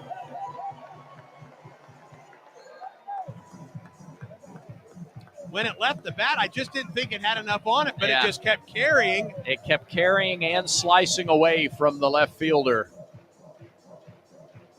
Boy, the power. That was a pretty easy swing by Terrell, too. Nate Yeske is the pitching coach for LSU, and the entire infield will come in. There is activity out there in the bullpen for LSU. Auburn trying to answer those 3 runs that LSU scored in the top half of this inning. That is Auburn's 4th extra base hit. A triple and 3 doubles on the night. And this is a little reminiscent of last Friday against Alabama. It wasn't 3-run homer after 3-run homer. They just stacked at bats. Scattered an extra base hit here or there. They just kept the pressure on. In that game last week, it was the first and the second inning where they started applying pressure. Tonight, took a little longer, 2 runs in the second, but 4 in the 5th, 1 in the 6th, and trying now to answer LSU's 3-run 7th with some offense here in the bottom of the inning. Here's Eric Guevara. Singled and scored in the 3rd. He struck out and he has grounded out. His first look at Maverick Rizzi. And a pitch. Off speed that misses upstairs, ball 1. And with more action in the bullpen, can Rizzi get him to the finish line in this game? Or would you see 4? You'd be almost halfway to the goal. Now the 1-0. Chopper up the middle and through. It's a base hit. Terrell around 3rd. He's going to score. RBI single for Guevara. And the Tigers go up 8-3.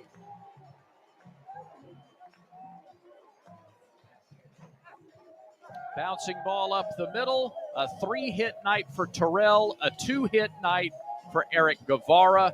Nice work by guys near the middle part of the lineup. And now Bristol Carter to the plate. Second time through. Well, no, never mind. They're still seeing Rizzi for the first time. But that's his 4th hit allowed. John Pearson at 3rd, even with the bag. They hold Guevara at first. The stretch. Here's the pitch. Bunt. 3rd base side, but foul.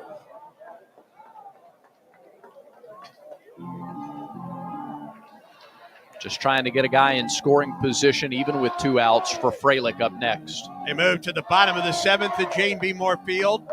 Tigers trail Georgia in a true back-and-forth game 10-9. Glad Auburn bats last in that game. Stretch. And the pitch. Jammed him and he fouled it back. 0-2 now to Bristol. Auburn will have Adams, Tresvik, and McCrary to the plate. I like that trio in that softball game over across campus. 0-2 the count to Bristol. Carter, the pitch on the way. Swing and a miss at a high fastball at 94. He decided late to swing at that, and that's that plus high heat, bad combo. And now Chase Freilich to the plate. Doubled home, 2 runs with 2 outs in the second. Struck out in the 5th and walked and scored in the 6th. Guevara at first, now 2 down in the inning. And a throw over. Guevara dives back on top of the bag.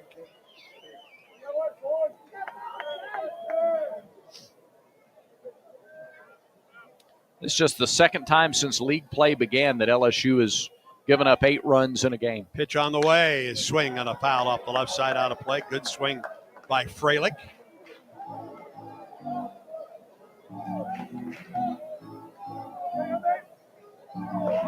LSU just has 3 losses on the season coming into tonight. 0-1 to Freilich from Maverick Rizzi. In there for a strike. Very high strike call. Goodness. Make sure you give that to Auburn in the top of the next inning, please. I mean, he can hit it there if it's going to be a strike, but wow. 0-2. Stretch and pitch. Change up.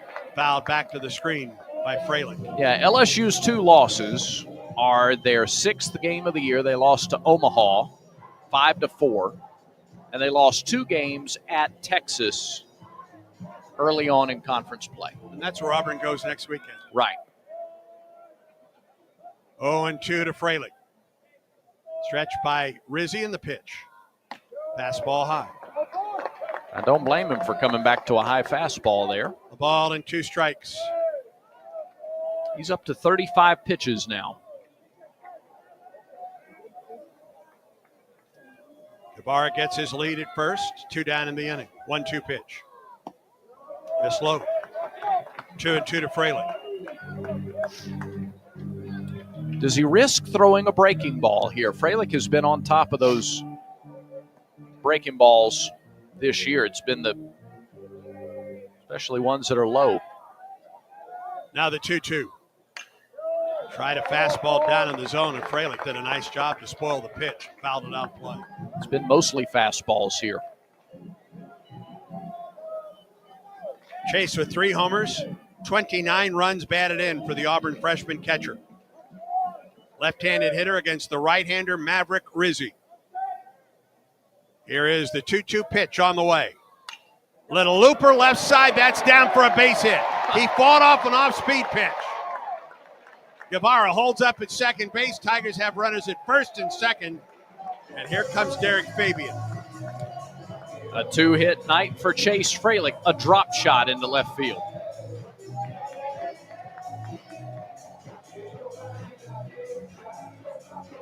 It's been all or nothing tonight for Fabian. He struck out twice.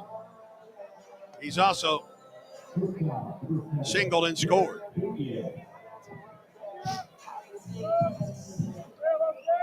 Derek started Auburn's 4-run fifth with a single to left. 0-2 pitch, first pitch is outside for ball 1. Guevara at second and Freilich at first. Tigers lead 8-3 against LSU. Now the 1-0. Oh, had a good pitch to hit. Could not pull the trigger on an off-speed pitch. That's in there for strike 1. A ball and a strike. John Pearson guards the line at third. Stretch in the pitch. Fabian out in front and fouls it off. Has not shown him a fastball. Unless he got one on the first pitch, hasn't shown him a fastball. See if that changes here. Fabian had 3 hits in the middle game of the Alabama series. He's already got a hit tonight. Be great for a multi-hit game, get him going. 1-2 pitch. Fabian popped it up. Left side of the infield, Milam is underneath this one. And he makes the catch, and the inning comes to a close. A run for Auburn on 3 hits, no errors, and 2 men left. We're through 7 at Plainsman Park. Auburn 8 and LSU 3. This is the Auburn Sports Network. Hip pain is not to be taken lightly. It could be a sign of hip impingement. If pain, stiffness, or limping persists, see a hip specialist at the orthopedic clinic. Treatment includes non-surgical options, but if surgery is needed, minimally invasive arthroscopic hip surgery is only available locally at the orthopedic clinic. Don't wait. Schedule an examination today. Call for an appointment, 334-749-8303, or visit theorthoclinic.com. Southeastern Industrial Contractors offers the path to a productive and successful career for hard workers of all ages, especially young people looking to jump straight into the workforce. Southeastern Industrial Contractors is now hiring for great-paying skilled trade positions. Managing partner Derek Harville is a proud Auburn University graduate with deep roots in the community. Give him a call at 334-209-6355 to learn more. Southeastern Industrial Contractors, 334-209-6355.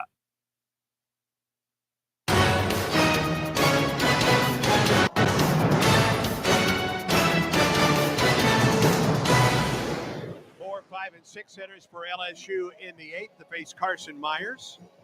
Auburn leads LSU 8-3. A reminder to you that SeatGeek makes it easy to find tickets so you can be a part of all the celebrations this season. Whether you're buying or selling tickets, SeatGeek is the place to do it. SeatGeek, the official ticketing partner of the Tigers. Expect the expected. SeatGeek. Speaking of tickets, 6,756, a new Auburn attendance record for the 2nd straight Friday night at Plainsman Park. Yeah, tremendous. The rain took away a little bit of the fervor in the middle stages of this game, but still a big number here and hoping to watch Auburn close this thing out. Speaking of closing it out. My goodness gracious. You want to give them the Yellowwood update? No, you do it. You do it. Jane B. Moore Field, KK McCrary, a 2-run walk-off home run, and Auburn takes the first game of the series from Georgia, 11-10. Here's Josh Pearson.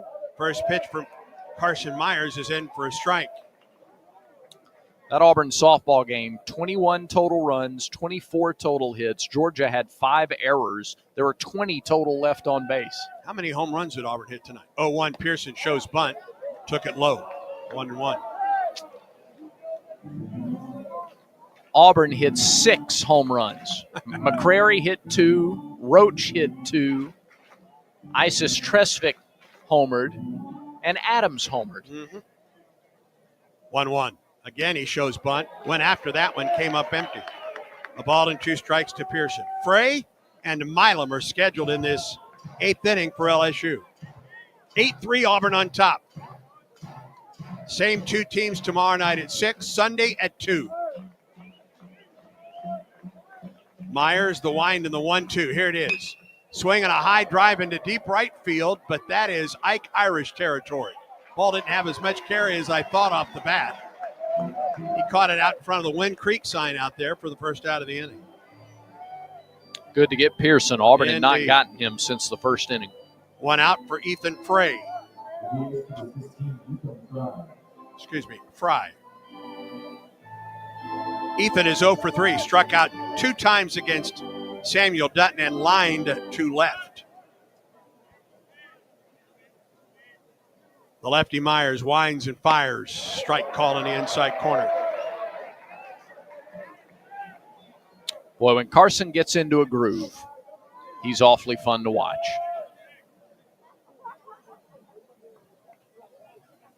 Shakes off the sign. 6 on the clock, the pitch. Just inside, maybe a little low, 1-1.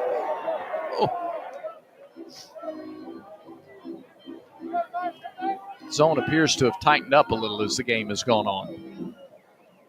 As long as it stays that way. Yeah. The ball and a strike, the count. Here's the pitch to Fry. High, ball 2.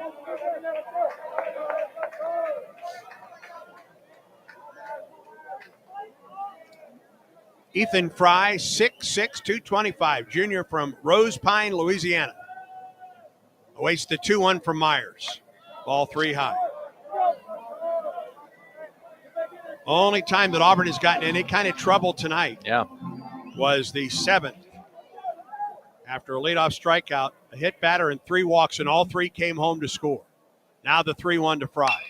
High fly ball to the left side. Coming back. Here comes Bub Terrell. Foul ground, makes the catch. He was halfway down the left field line when he caught that ball. Yeah. 2 outs. Had some side spin. It initially looked like it might drift over toward the net, but you could see it spinning back over closer to the line, and he had to straddle. He was straddling the line when he made the catch. 2 outs for Stephen Milam.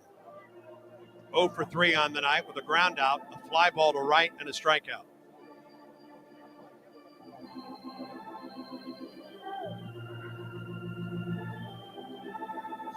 Here's the pitch to Milam. Right down the middle for a strike. Started him with an off-speed pitch. And when Carson gets into this rhythm, buddy, he is ready to pitch, and right now. Now the 0-1. Little low. 1-1 the count. This crowd is just sort of, they're just waiting for that moment. Carson would like a new baseball, and Nathan Huber obliges. 2 outs and nobody on for LSU in the 8th. Auburn on top 8-3. A ball and a strike to Milam. 2 outs, the pitch. This low.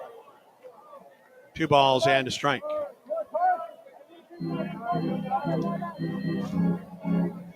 Auburn men's tennis won at Tulane. Women's tennis won home against Ole Miss. Softball with a dramatic win against Georgia. Auburn baseball trying to pull off the grand slam tonight and beat LSU in the first game of this series. There's a foul ball into the Auburn dugout. 2-2 the count. A-Day tomorrow at noon. Our coverage on the Auburn Sports Network at noon. And then right back here for tomorrow night, game 2 between Auburn and LSU. 5:45 broadcast time. 2-2 pitch from Myers to Milam. Here it is. And he reached back and he fouled it out of play. Pretty good job by Milam there. It was not a bad pitch. Up and away, 89. It's tomorrow for A-Day. We got Jason Campbell, Ronnie Brown, the 2 of us. Yeah. Head coach Hugh Freeze, an interview down on the field, and more. Much more. 2-2 to Milam. Here it is. Got him, jammed it. He fouls it or down the left field line. Long run for somebody. Terrell dives. Oh, he made the catch. Unbelievable running catch. Holy cow. What a catch by Bub Terrell. And the inning comes to a close. That may be the catch of the year. Running to the line, into the artificial surface, and making a diving catch. And he is mobbed as he comes back to the Auburn dugout. And that's our defensive play of the game, presented by Cook's Pest Control. Don't forget to add pest control to your lineup, from keeping mosquitoes away to protecting against termites and clearing cobwebs. Spring cleaning isn't done until you call Cook's Pest Control. What a play by Bub Terrell. 3 up and 3 down for LSU. Bottom of the 8th we go. Auburn 8, LSU 3. Auburn baseball continues in a moment. This is Coke Zero Sugar. Could I be the best Coke ever? Try and taste with your ears. Hear those bubbles? Imagine them tingling on your tongue. Fizzy deliciousness.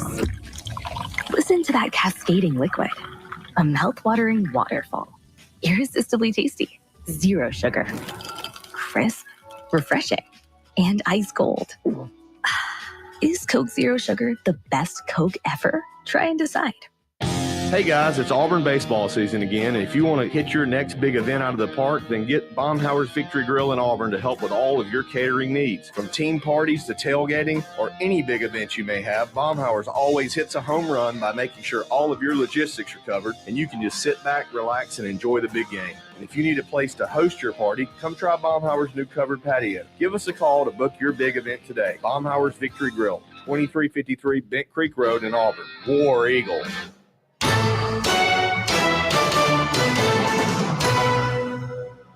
As we go to the bottom of the 8th inning, Auburn leads 8-3 over LSU in this top 10 battle, and LSU has made another pepper tree pitching change.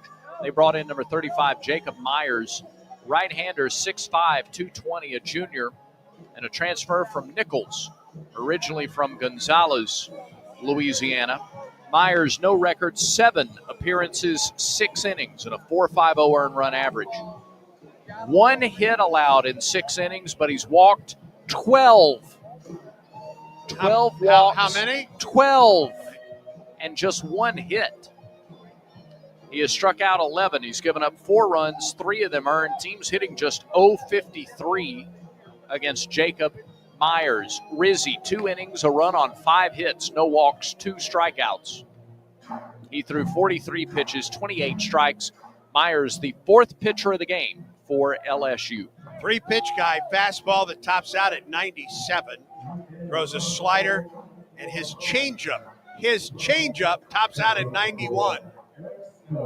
Yeah. All right, top of the order for Auburn in the 8th, trying to add some insurance. Auburn leads 8-3. Snow, Rembert, and Irish for Auburn in the 8th inning against right-hander Jacob Myers, who works off the stretch in the pitch. Fastball, swing and a miss at a high fastball. I wondered if they'd throw him a fast. Snow is a fastball hunter on that first pitch. That was 96 and up. Yeah. Stretch in the 0-1. Right down the middle for strike 2, 95.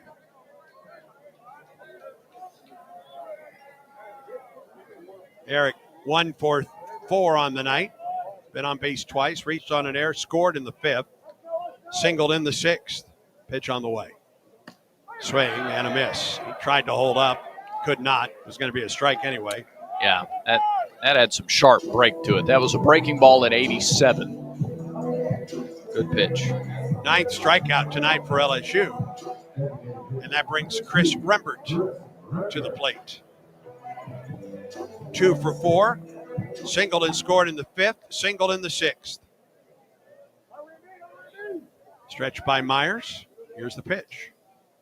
Fastball up and in. There's not a lot of time to move out of the way of this fastball, is there? No, there's not. And you can see, really live arm, electric stuff. 1-0 pitch. Strike called off the inside corner. 1-1. Just may not always know where it's going.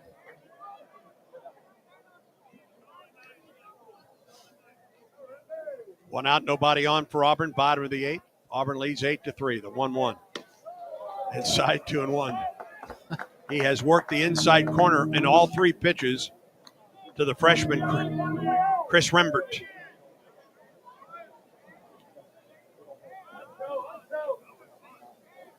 Pitch on the way.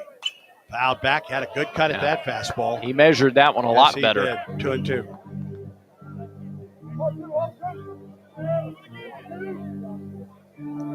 Look out for the slider. Yeah. That's what he got, strike 3. Yes, it is. Against Snow. Sure is. 2 balls and 2 strikes to Rembert. And he steps off and would like a new set of signs. He better hustle because the clock is down to 4. They didn't reset it. They did not. And time called, and it hit him. I don't think time was given by the catcher. No. It was not. The catcher Rembert was calling time. Yeah, but he wasn't granted time. And Rembert is hit by a pitch, and that puts Chris at first base.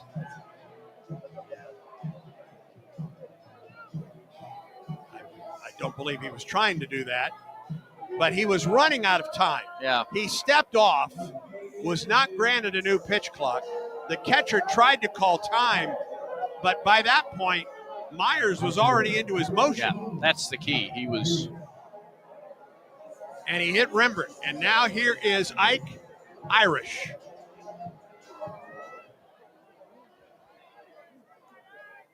Eight to 3, Auburn leads it. 1 out, 1 on, bottom half of the 8th. Jacob Myers stretches and pitches. And Irish takes a strike. 96.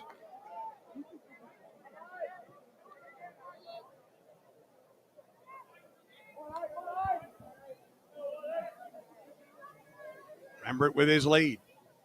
Now the 0-1, high and away. He does not want to make a mistake to Irish on the inner half.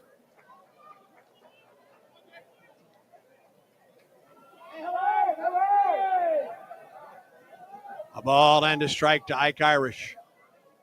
Stretching the pitch, runner goes, swing and a miss. Throw to second base, Rembert is out. Boy, I wonder if he came off the bag. There's no argument down there. Good throw by Hernandez to the shortstop covering. And that's a new shortstop, Braswell, out there.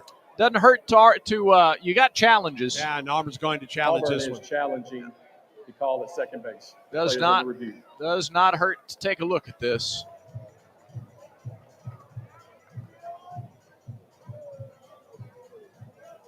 Good throw to Braswell. He didn't come off the bag. His foot or his hand was on the bag the whole time.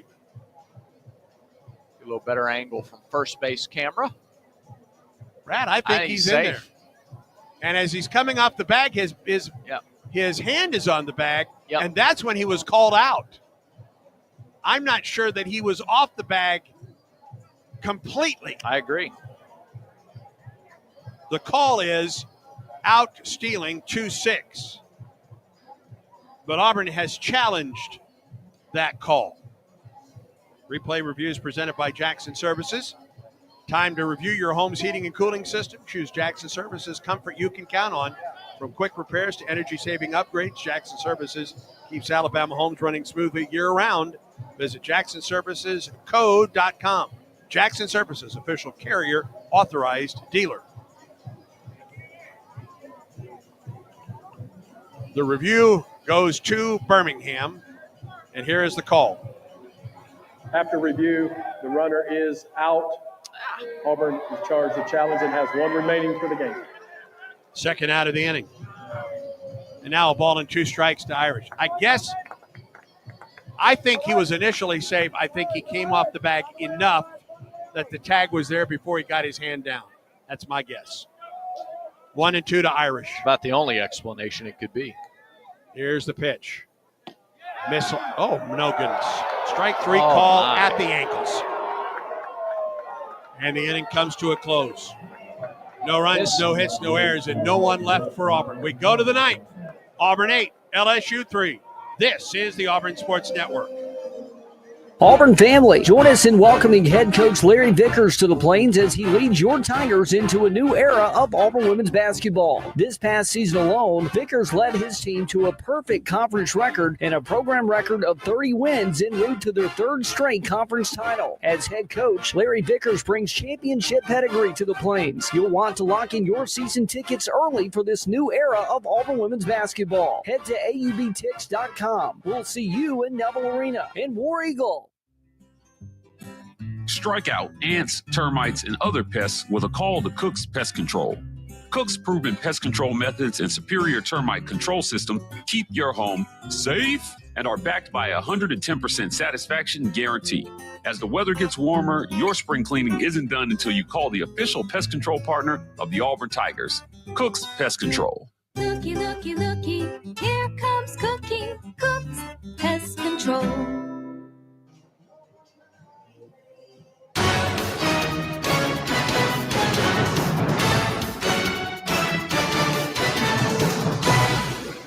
Five-run lead for Auburn as LSU comes to the plate in the top of the 9th. Hernandez, Pearson, and Stanfield.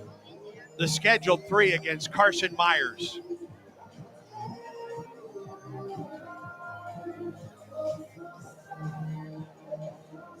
It's already been an exciting night on the Plains with a win for Auburn women's tennis against Ole Miss. Softball gets a walk-off winner by KK McCrary to win 11-10. If you're coming for A-Day, by the way, softball plays at 3:30 tomorrow. So you have A-Day at 12. 3. Yeah, A-Day 12, softball 3:30, baseball at 6 tomorrow night. McCrary's 2-run bomb to right center field to win it. Luis Hernandez will lead it off against Myers in the 9th. Carson, the wind and the pitch. A little bit up, ball 1. We'll get you a station ID after this at bat by Hernandez. Here's the 1-0. Right down the middle for a strike. It's the bottom three of the order, Hernandez, Pearson, and Stanfield for LSU.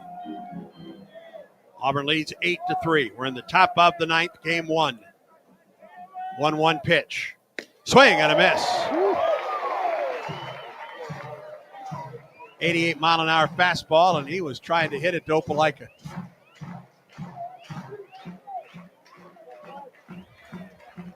One, two.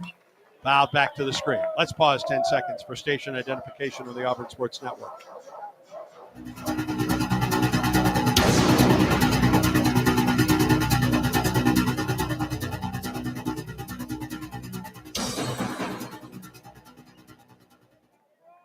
Ball and 2 strikes to Hernandez. The pitch.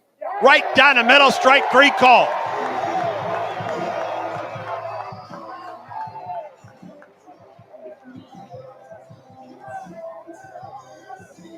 Second strikeout for Carson Myers. 1 out. And here is John Pearson. Came on as a pinch hitter in the 7th. Walked and scored in that 7th inning. Myers, the lefty, winds and fires. Misses inside for ball 1.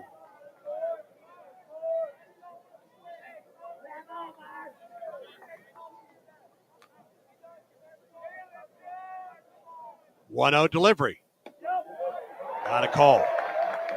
A ball and a strike. 10 Ks in the K corner tonight for Auburn pitching. Auburn leads LSU 8-3, 1 out, top of the ninth, no one on. 1-1 to Pearson. Low, 2 balls and a strike.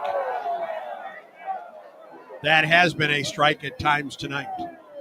Thus the frustration of the Auburn fans.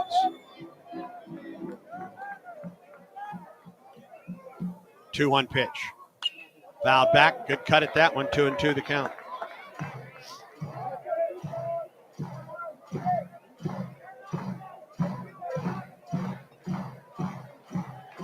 Record crowd, 6,756. Many have stayed around through the rain tonight. Making some noise is Myers. Pitches. Swing and a miss. He struck him out. 2 down.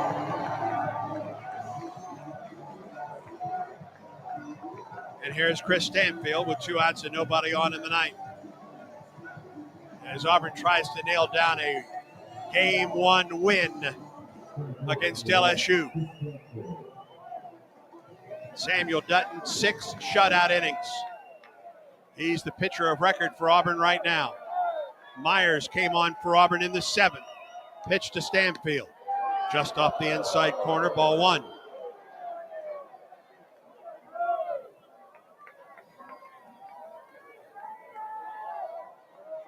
Here's the wind in the 1-0. There's a strike, inside corner, 1-1.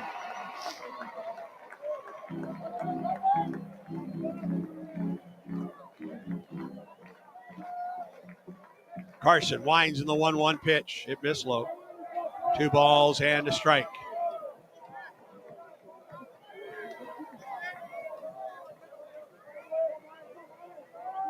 Infield normal depth with 2 outs in the inning. Top of the ninth. Auburn leads 8-3. Now the 2-1. Line drive into left field. Terrell on his horse in the gap. And it gets to the wall. Terrell around first base, digs for second. And, Stanfield is into second base with a double. And LSU is still alive. Second time that Stanfield has been on tonight. Make that the 3rd. He's walked twice and now doubled. And it brings the top of the order up for LSU in Derek Curiel.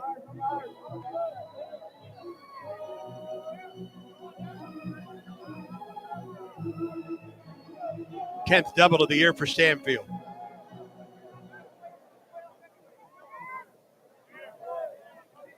He's at second. The pitch to Curiel. Showed bunt, took a strike.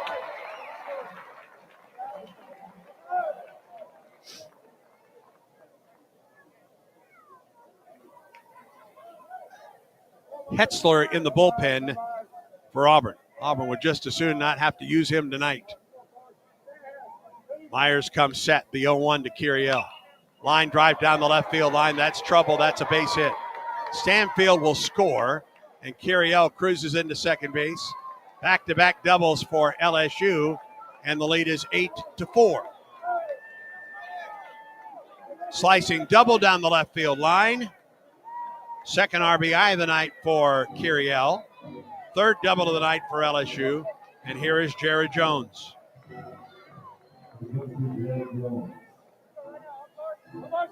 Jones doubled home 2 runs in the 7th.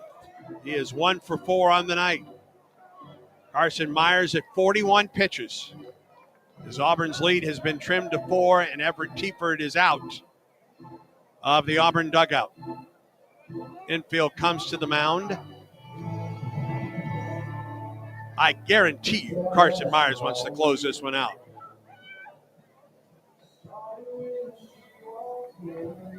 He struck out Hernandez and Pearson.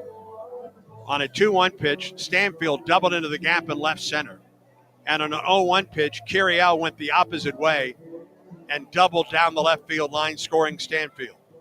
And it is a quick meeting on the mound as Everett Tiefert heads back to the Auburn dugout.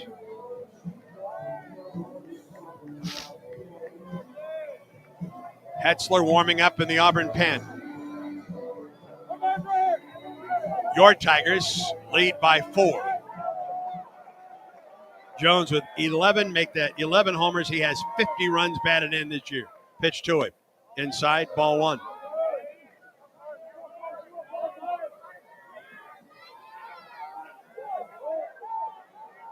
If Jones gets on, Auburn may be forced to go back to the bullpen. 2 down, a runner at second, a run home. The pitch. Strike call.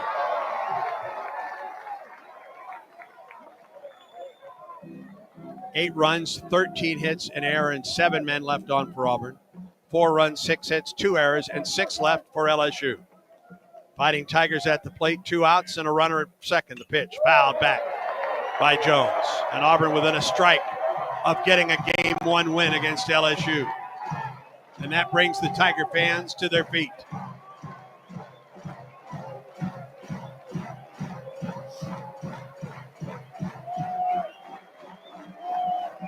Carson Myers off the stretch.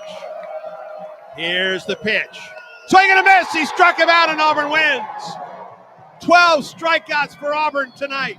4 from Carson Myers. And the Tigers get a Game 1 win against LSU. Auburn 8, LSU 4. Stay tuned. Auburn baseball continues in a moment. When the game is on the line, you want someone you can count on. At Alabama Power, we believe in consistency and having each other's back. It's our game plan to safely deliver the electricity you depend on. We give 100% to achieve 99.9% reliability.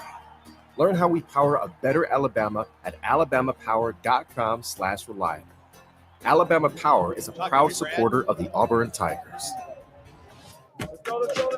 Let's huddle up and make things happen with the only cards for the Plains. The Auburn University Regions Visa Debit Card and Prepaid Regions Now Card.